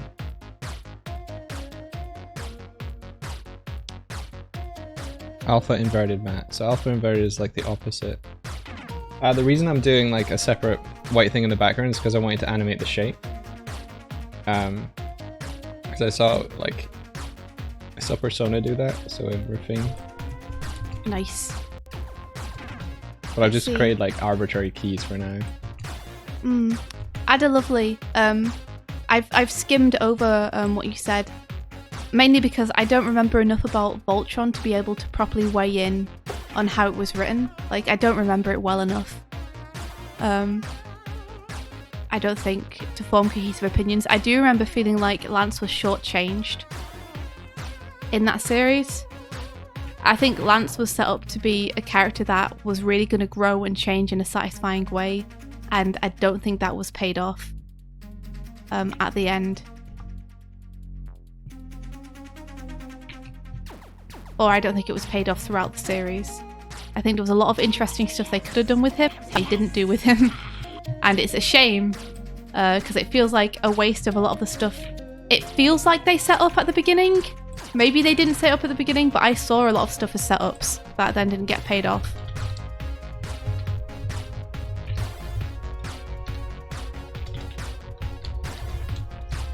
Oh, thanks, Trap. Night night.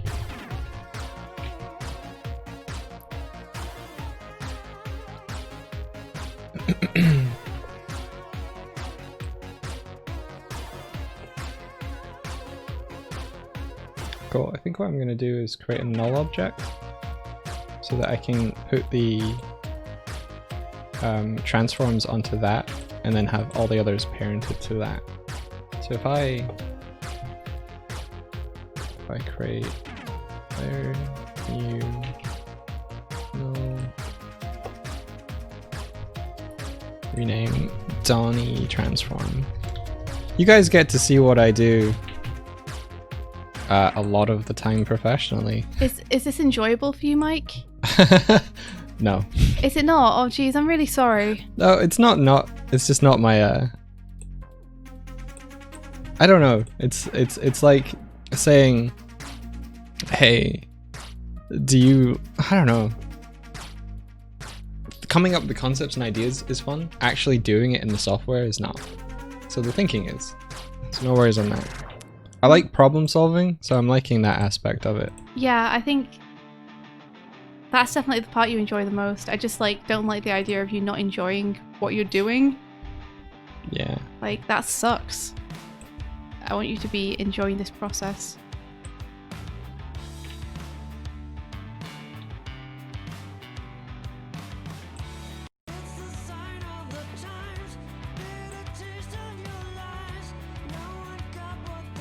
So if I move this one now, cool, okay.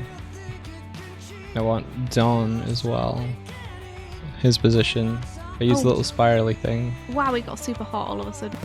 Yeah, sun man. You have an important question, says Ola. What are your thoughts on salt black licorice and why is it the greatest thing on earth? I don't think I've ever had salt black licorice. I've had black licorice, but not salt black licorice. Are they different? Which Guilty Gear are we referencing? I believe this is Strive. Because this was when they were playing the demo with only a few limited characters to choose from.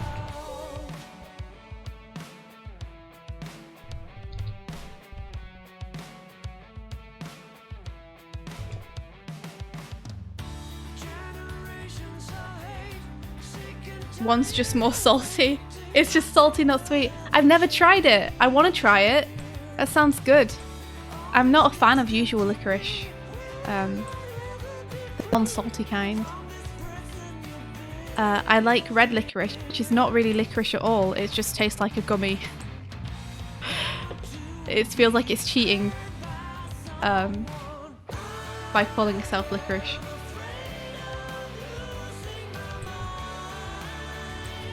But yeah, black licorice is never been my thing. My dad loves it though. But maybe salt black licorice is my thing. Maybe. I'm also the not not liking licorice kind. I think one of the big things which turned me off to licorice quite young was that in England there's a brand of sweets called licorice all sorts. That is like a popular gift to be given at Christmas. And my dad always used to get licorice all sorts because he likes licorice. But they are terrible sweets. They are terrible. They taste like soap. And many years of my dad saying, "Do you want a licorice all sort?" and me trying them and hating them, I think poisoned me against licorice. In its more pure and respectable form. Also, my parents once let me have some alcohol that was like tasted like aniseed and was meant to be like licorice, and that wasn't very good, and that was also like, wow, I really don't like licorice.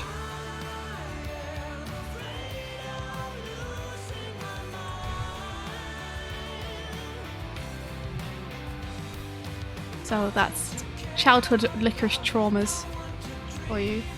Yeah, the worst sweets ever. Yeah, Bassett's all sorts are terrible. They are terrible. And the worst thing is you could probably make quite nice licorice sweets, but no one's ever attempted it, I think, because all sorts have poisoned the pool so much that everyone knows it would be like a lost cause to try.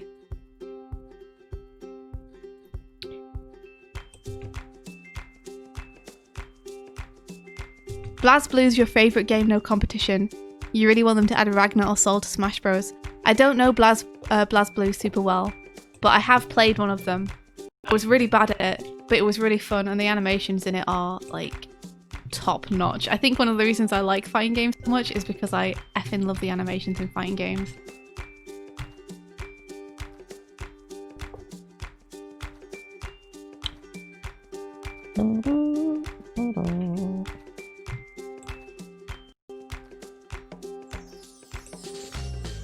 Don't diss the all sorts. I'm sorry, Ice Blocky. I'm like, there are people who like them. Like, my dad likes them, so no judgment. I know that some people, you know, licorice all sorts are just their thing. They're just not mine.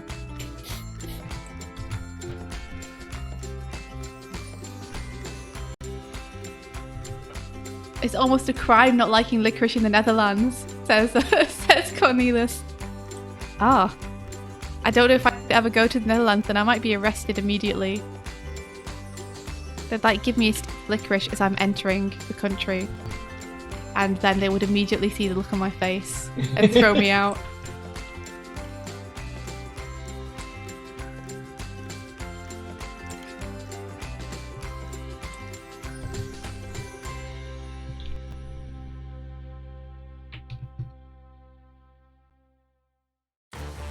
Maybe it's something that I'll end up liking when I'm like an old woman. Maybe I'll like be super into licorice. Just sitting there in your little rocking chair being like, yeah, sucking on my black licorice, offering it to all the children in the neighbourhood. You'd stay away from those children in the neighbourhood. I'd offer them licorice, Because I think it would be really funny to poison people against licorice the same way I was poisoned against licorice. I'd offer them all licorice all sorts. That would be your Goran Lagan storyline. Because it says I'm Dutch in the Netherlands and I very much do not like licorice and I am low-key shunned for it. Wow, they serious over there. They really shunning people for not liking licorice. I consider myself warned.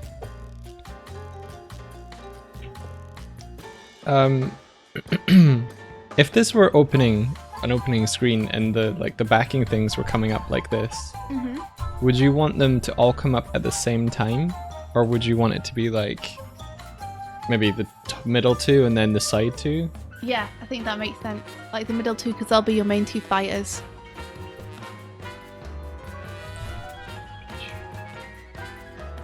Double salted. Wait a second. There's salted and there's double salted. Also Sigmation, hello! And goodbye? You said see ya. Does that mean you're leaving immediately? No, Sigmation's been here for like half hour at least. Oh, awesome.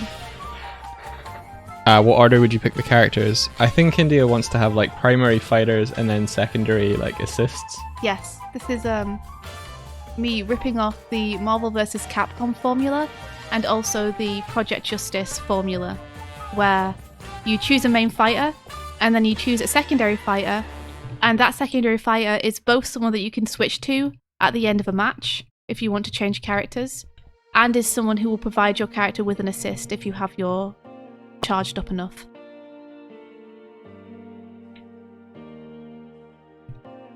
So would these two side characters, would they be on from the beginning, or would they only be unlocked once someone selected their primary fighter? They would only be unlocked once you select your primary fighter. Like, I think we should still have the slots there, because that's visually communicating to players that they need to pick two characters. Okay, so would there be a character on them the whole time? No, there would just be the blank back slate. Alright, okay. Cool. Like, your character portrait will cycle through on the main slate as you choose your main character. Then you'll select your main character and they'll do a short animation. Yeah. Okay, cool. Or they won't. Yeah. And then the character that you're highlighting will switch to the backplate and you can select your backplate character. Okay. And then they'll either animate when you select them, or both of the characters will animate when you hit that secondary character.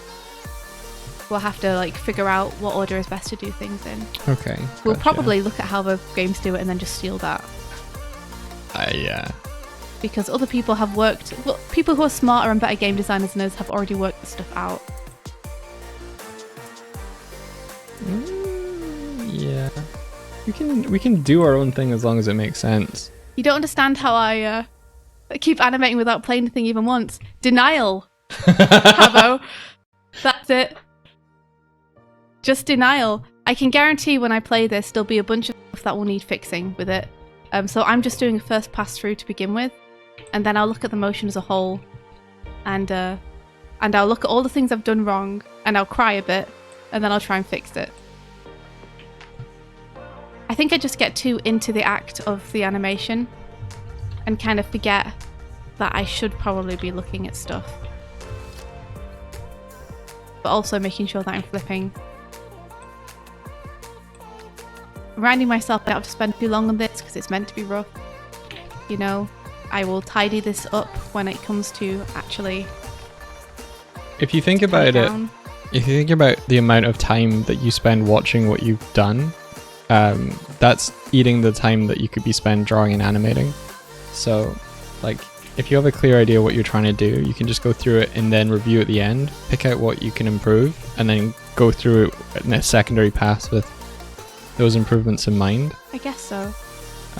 At the same time, I do think that it's an important tool to be able to instantaneously play back the animation. Our forefathers couldn't do that. They had to wait a day to get each line test back.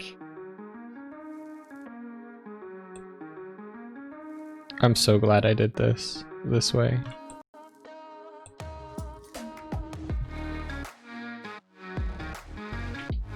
Thank goodness for the ability to skew in tiny amounts. Although I always regret that when I get to tie down and I have to redraw the frame and I'm like, oh, I skewed this 1 pixel across. Thank you, Papinia, for creating a subtle motion that's almost impossible to replicate when you redraw the frame completely from scratch. Wait. What's happening with Dawn's stick? Is there... I had to layer it behind Todd. I had to create multiple layers with characters to make sure that they weren't obscuring one another. Oh, I think I realised what I've done. So Don's background goes behind Todd. Right, okay. But the front of him goes in front of Todd. And likewise, I think Casey has a similar thing going on with her hockey stick.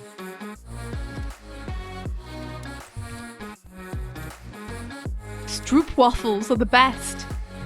I've never had a Stroop waffle. I love the name of them. I need a Stroop waffle.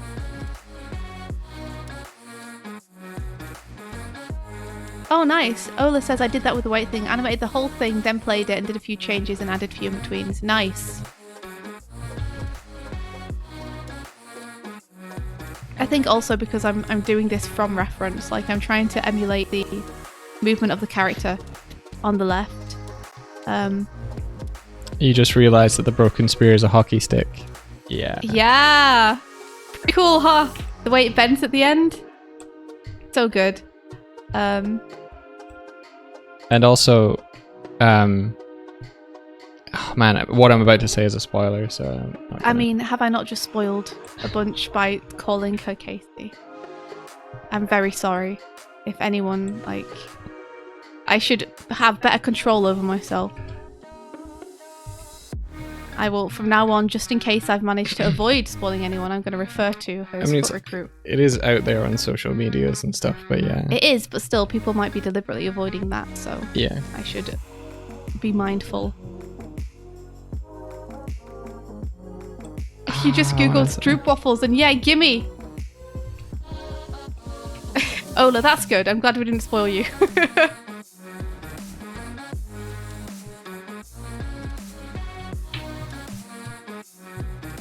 Okay, so I want a secondary Fighterz transform.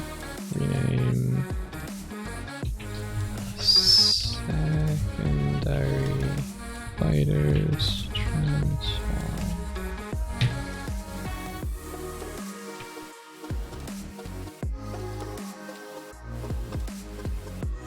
Wait, so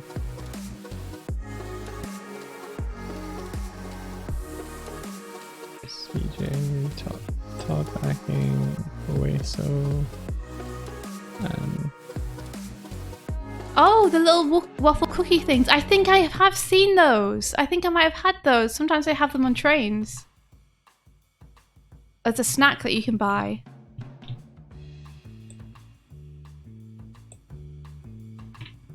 Please all work. Yes! Palbo, it's Zelda Williams. She's so good! Jeez, oh, what an amazing voice actress. She brings it. She's incredible. She's like one of my favourite characters in the show. She's so funny.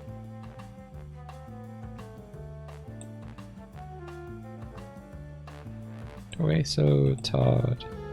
We're getting there. We just got a few more frames to do. Oaso, Todd.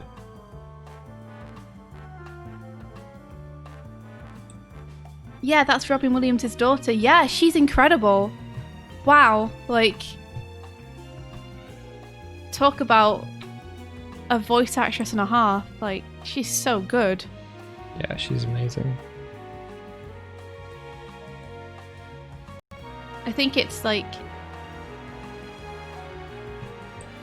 I'm revealing myself to be an awful person here, but I had a certain amount of prejudice. I think I have a certain amount of prejudice against people whose parents are famous something or other, who then go with that same line of business.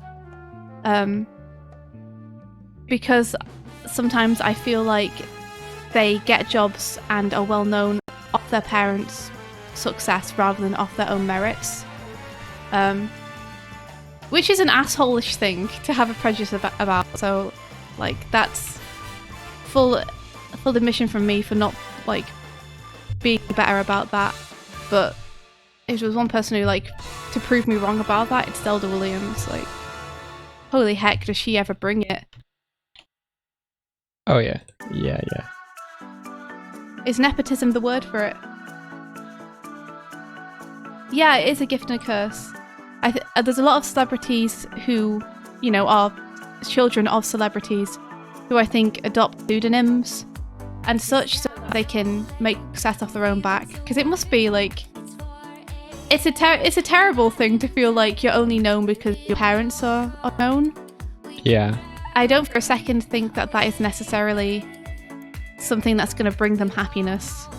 Like, I think that sounds incredibly stressful and frustrating. To be known always for something that someone else did that you had no control over. So, like, I think it's very noble people who do that. And I understand why they do it.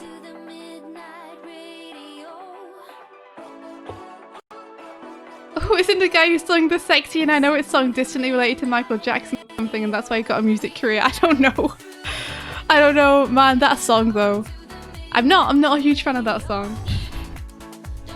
Yeah, there has got to be a lot of pressure on a kid whose parent is famous. That's the other thing, isn't it? It's like, it's kind of expected that you're going to do something to make you worthy to inherit that fortune, which is, like, I understand the line of thinking, but that's kind of shitty for the kid. To feel like they have to do something to earn their inheritance, you know? Because their parent is famous. Or that because you're related to someone who did great things have to be expected of you.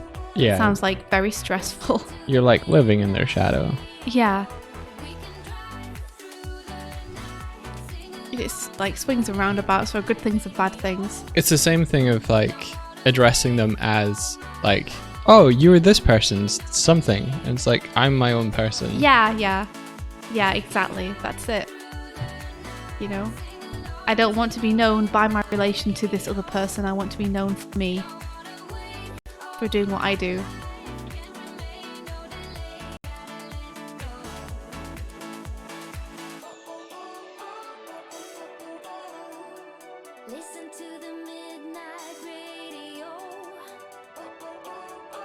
Let's see.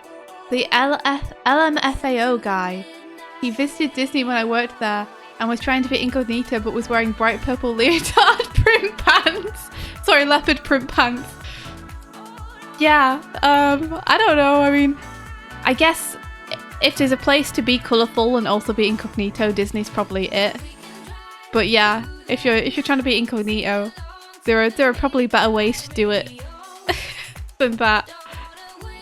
I think my sister felt that a little bit. She's like 9 years my junior, and so like I'd went all the way through school by the time, or most of the way through, you know, I'd been through high school before she had, and I think she was very aware that I had gotten, she had thought I'd gotten like really good grades and had been like perfect student or whatever, because she just had no first-hand experience of like what I was as a student, and you know the way my parents would tell it, it's like, you know, of course your parents would exaggerate how much of a prodigy you were. Yeah. I remember having a very real conversation with my sister being like, I was polite and well behaved, but as a student I wasn't really applying myself that much. And I had to say, like, towards the end of high school, I completely failed and dropped out of one course that I'd signed up for. And in another course, I was like completely like failing. I only did marginally well in my last year, and like that was the last year of high school. And then the year before that, like I wasn't a straight A student, that's for sure. I got like 1A. I think she just thought that like I think she thought more highly of me than was actually realistic, and she put pressures on herself to be the same, which it stressed her out a lot. I think it maybe pushed her to like look elsewhere, other than like, higher education. I think she struggled a little bit to find herself after having graduated. So I felt bad for that and wanting to like clarify with her, like, you put all of this pressure on yourself and it really shouldn't have been there. Yeah, that sucks. I think she's doing good though. Like, she seems like very much her own person, your sister. Yeah, I think she's doing well now.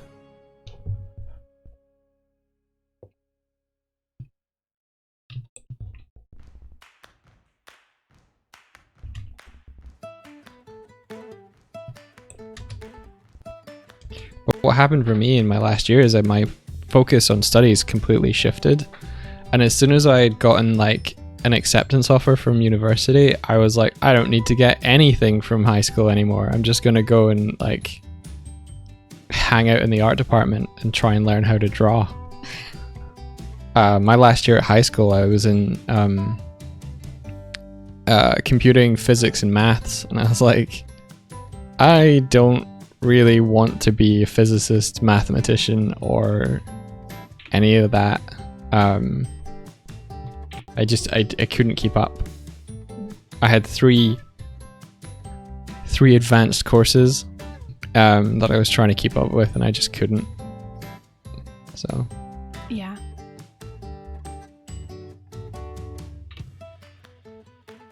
Yeah, because there's like in 6th year there's things called advanced hires, and intelligent me was like, I'll take 3 of those. No problem. No, it was a big problem. I'm going to make this more of an in-between where he steps into his low pose, because I want his low pose to kind of be his idol.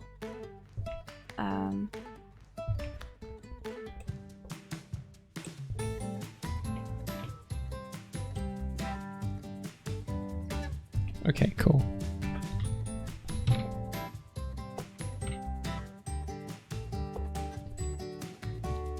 So I'm going to start him stepping backwards into it.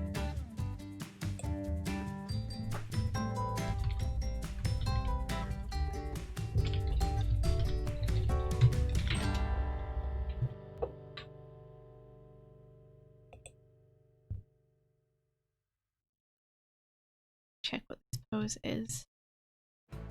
Okay, I want to twist the body around. Last year of high school, I only needed 3 classes to graduate. I literally spent the rest of the day in the art room. Yeah, that was me. Every free period I had, I was in the art department. I was in the library or in the computer room, either playing Neopets or arsing around in the library with my friends. Really? Yeah. The library was our place to kind of dot off. Fair enough. Because the library was like, no one cared about you being quiet in there because no one was ever in there. Like, that's the thing, is no one was in the library at lunch. So we would just sit and talk and laugh about stuff. Amazing. And no one cared about us being there. And if they did care about us being there, we'd just go to like, we'd find an empty classroom. Okay, I've got bouncing characters. Nice. I think the characters themselves like wouldn't be on the backing from the beginning. Okay. So how should they appear? I don't know. What Should do you they think? should they also bounce up, or should they like kind of like pop into existence? I think this is the point at which it would be best to look at reference of how other games' character select screens do it.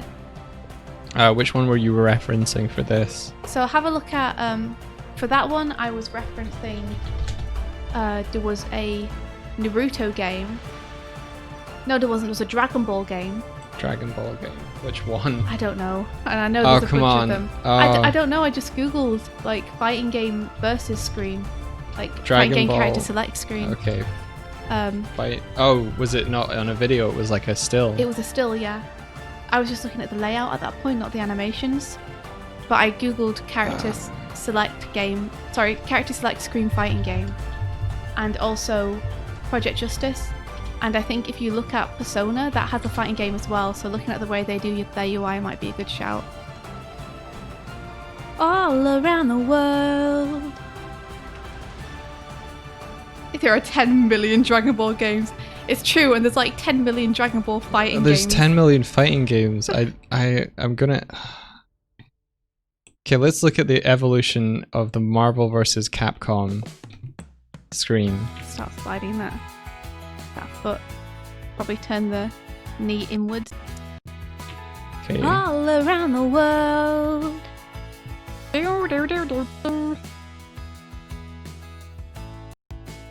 Okay, let's go on a little bit. Yeah, we will essentially just be ripping our favourite parts from different fighting games for this. So whenever we're stuck with something, the place to go is just, how do other games do it? This is very active. What do we like?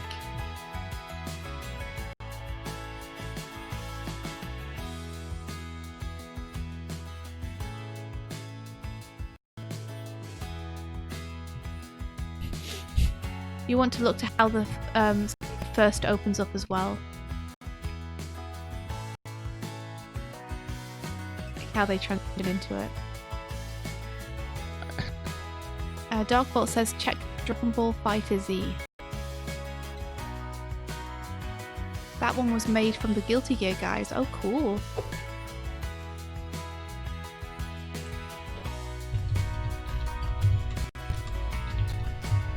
Yeah, because like that makes sense. For us, it's because we have no experience really in creating our own games. Well, Mike actually has a fair amount of experience in creating his own games, but this could be not good. Fighting games. It's like it's easy to think you know something until you have to replicate it, and then you're like, wait a second, how do they do that thing they do? Okay, they kind of pop the character in as a fade, like a color overlay fade. I like that. For the body. I think that would be fairly easy to duplicate and also have happen to multiple different characters easily. Oh yeah, and that is totally, if you see, you can probably see that's the one I was looking at when I was modelling ours. I was just like, I wanted more of a skewed roster select, but yeah, the slides in the background were taken from that. Cool.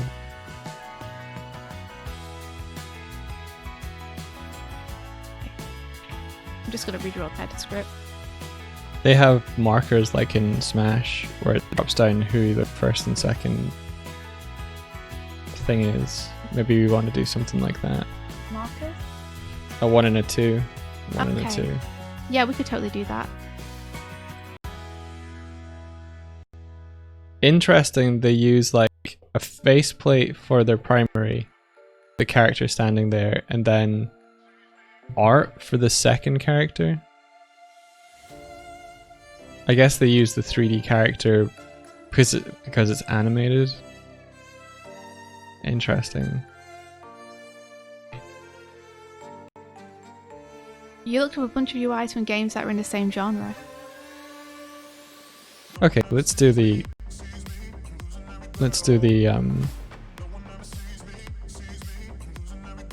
Oh, Miss Mama work. I mean, it's always an option, is the thing. It's never too late to change your path in life or to try something new. I think that's one of the great myths that you learn as you get older. For some reason, there's like this sense of you needing to work stuff out within a certain amount of time when you're young. I think because that's like a narrative that's kind of pushed onto you. But in reality, you can kind of do different stuff whenever you want. You can start learning a new skill at any point in life. It doesn't matter like what your age is.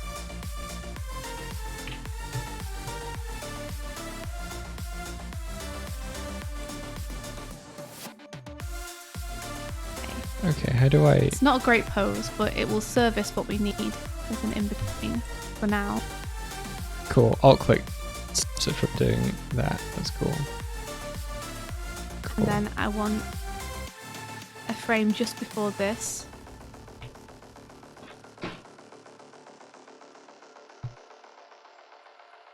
Luckily, the foot doesn't have to travel too far. Just to ease into it, I'm going to keep it really limited. Rather than using a straight up color overlay for this, I'm going to use Lumetric color. I can do a cool thing where I take this. And let's have a little arc around here. And then actually let's undo that. Create a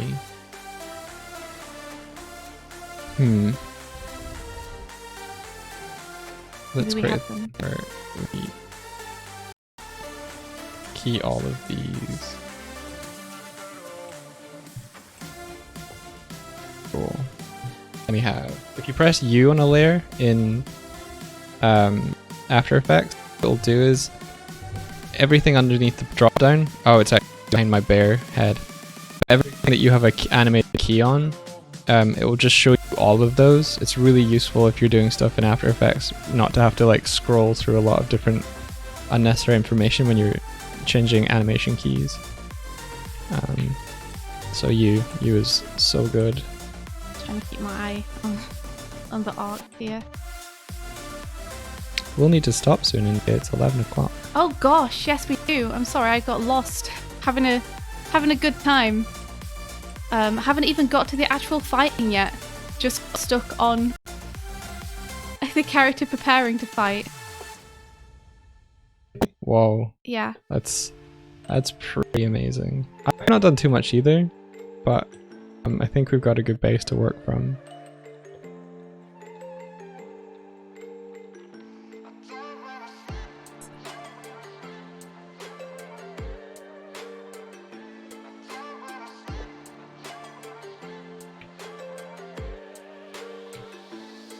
I'm determined to at least finish this frame. Josie, I think I played Budokai, or maybe Budokai 2. I think I played one of them.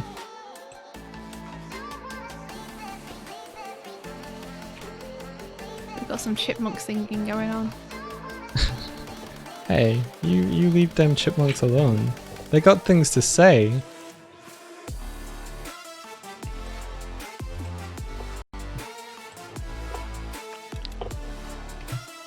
Okay. Just trying to keep the mechanics of this feeling like somewhat grounded in reality. In terms of the way the body's twisting and moving. Side of the head. Things. Oh, I want to brighten blacks, don't I? Yeah.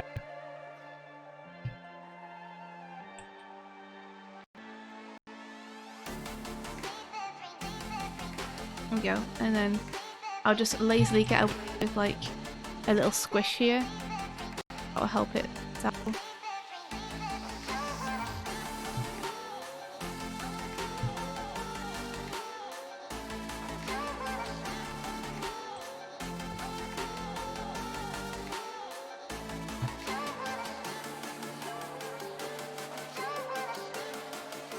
Okay, and we can check out how this is looking.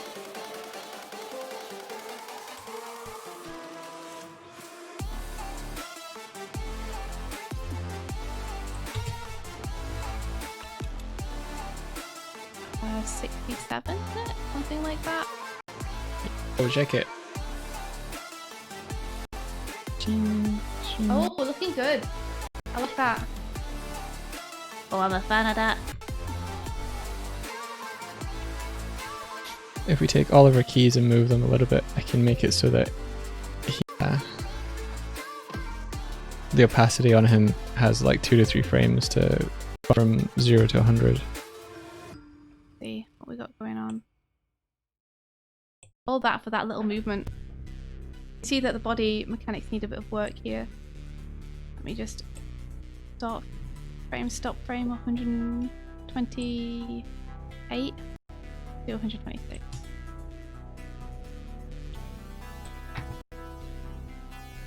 And turn off the bid so it's easier to see. So we got this. Gonna need a bit of work, but the basic motions in there. Ta-da! Have you looked at Injustice 2 where the turtles are actually collectible characters? Yeah!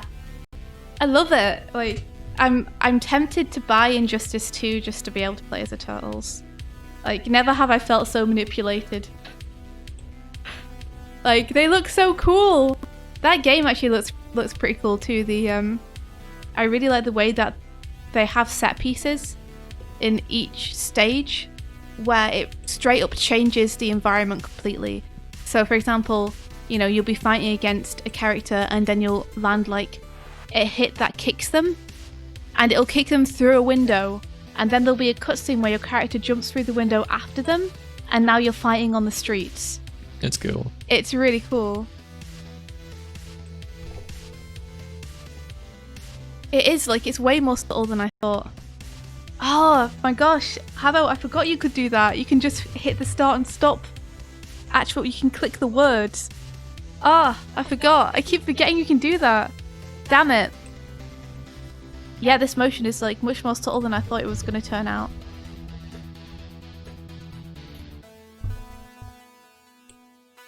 But you know, the stuff that we're gonna get to like a bunch of cool special moves where we like do jumps and stuff. Here are some of the poses that I was like taking from the show that we can do slightly to make it work in the game.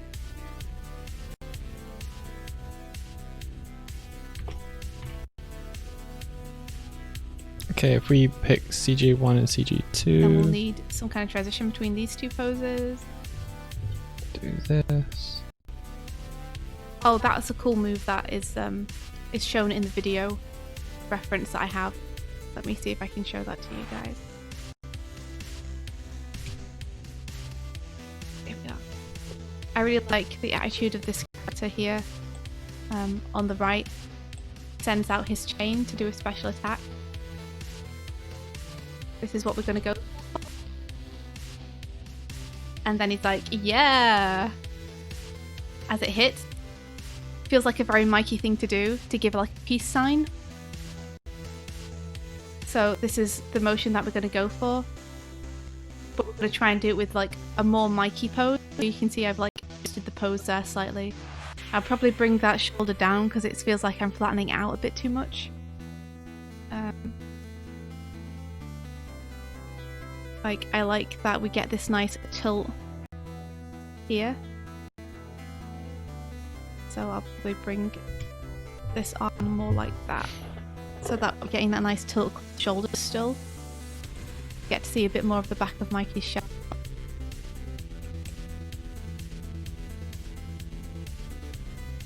But I really like this little heck yeah when it hits. So I'm gonna have Mikey throw out a little peace sign. Feels very in character for him. This is Toon Boom, Punk Cherries.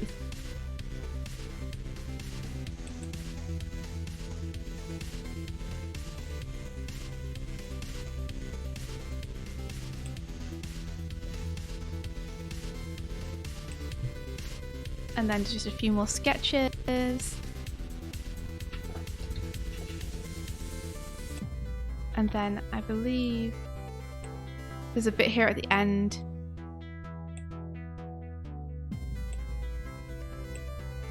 Yeah, where the character jumps. And I would love to have Mikey use his skateboard just before he lands at this point. The spacing do need adjusting though.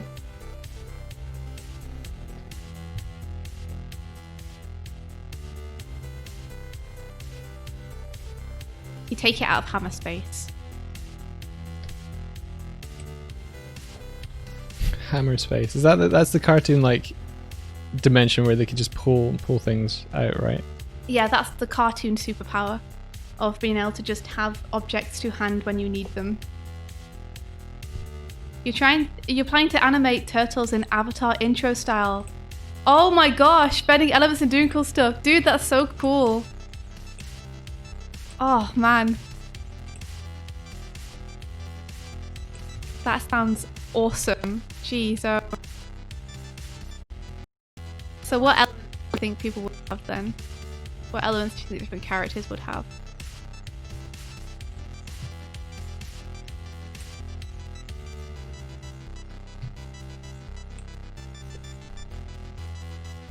Ice Blokey, same brain.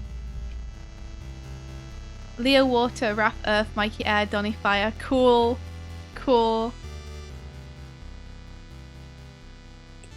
Punk Cherries, hey, you can always animate more complex things. I mean, I think a lot of improvement is just taking on things before you're ready to take them on, and then learning through the failures that come from doing that. That's what I tend to do. I just faceplant huge projects, and then I learn what I learn. You know, shoot for the moon, and even if you miss, you'll end up in the stars. Which is a fancy way of saying if you shoot for something way beyond your skill level, then you will still end up further ahead than you were when you started, even if you don't manage to completely pull it off the way you want to. Yeah, if you've never done something before, then you'll never have done the thing before you do it the first time. Yeah, there always has to be a first time in which you don't know what you're doing. Raph is usually more grounded in reality out of all of them, so Earth. That makes complete sense. Yeah, that makes complete sense. But yeah, shoot from Mars and you'll end up on the moon. There you go! Perfect. Alright, well we probably need to go, but I'll be continuing to flesh out this animation tomorrow. I'll move past the introductory animation and we'll get some actual moves going on. He is going to, at some point, throw a large vehicle, because that's what Mikey do. So that will be his special, I think. Sorry, there's a JoJo character that throws a steamroller. Oh really? Yeah. That's cool. I'll likely be referencing the poses from the show to do the throwing of the vehicle. Dio. Yeah, Dio does it.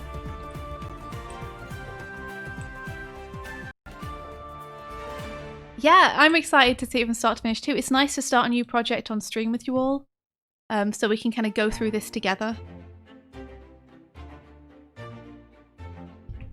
Punk Cherries, just keep at it. You can do it.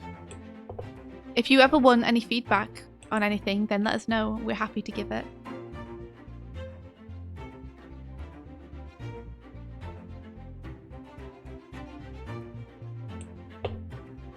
Okay, I've got a couple of effects on like different elements. He must say yes. Make him say yes. Thanks for the follow. Hey, thank you very much. Oh, Palbro, thank you. I hope that you guys enjoy following along with this project too. Yeah, exactly. Doing the project live, demystifying the process. Exactly. We want you guys to be able to see all the things where we're like, oh geez, I don't know how to do that. What should we do?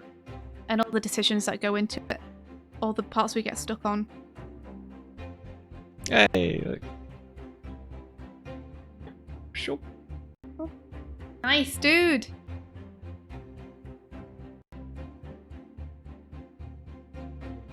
Look at that. I think what I'll next do is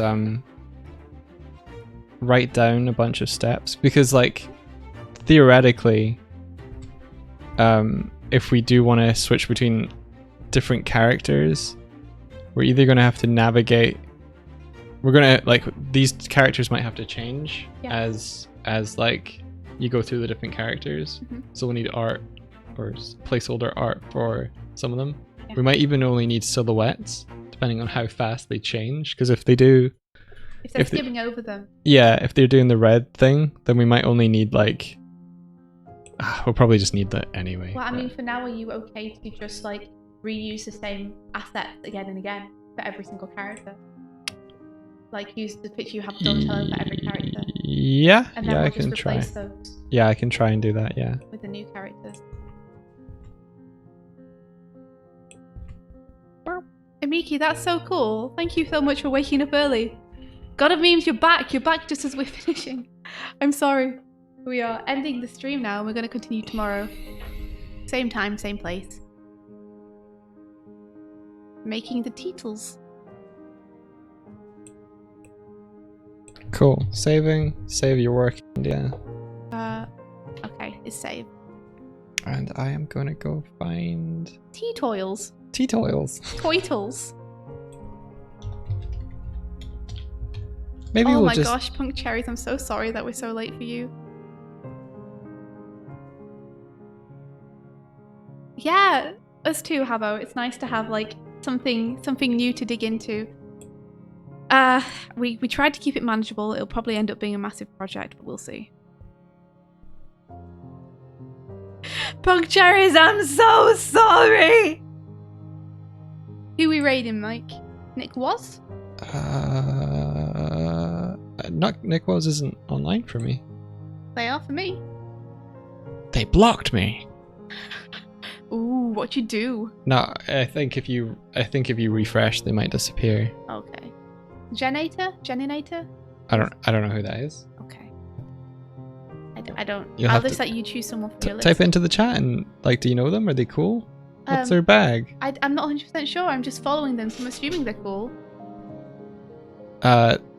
Okay, tell me how to spell their name. It doesn't matter. You choose someone from your list. Apparently, I have been there before. Because I just typed in GE and it was like, did you It's read this JE. person? Sorry, JE then. Do you know what? Yeah, Nick just went offline, apparently. I'm gonna raid 7th Chords because they raided me Heck yeah! earlier, so let's do that. Da, da, da, da, da, da, da.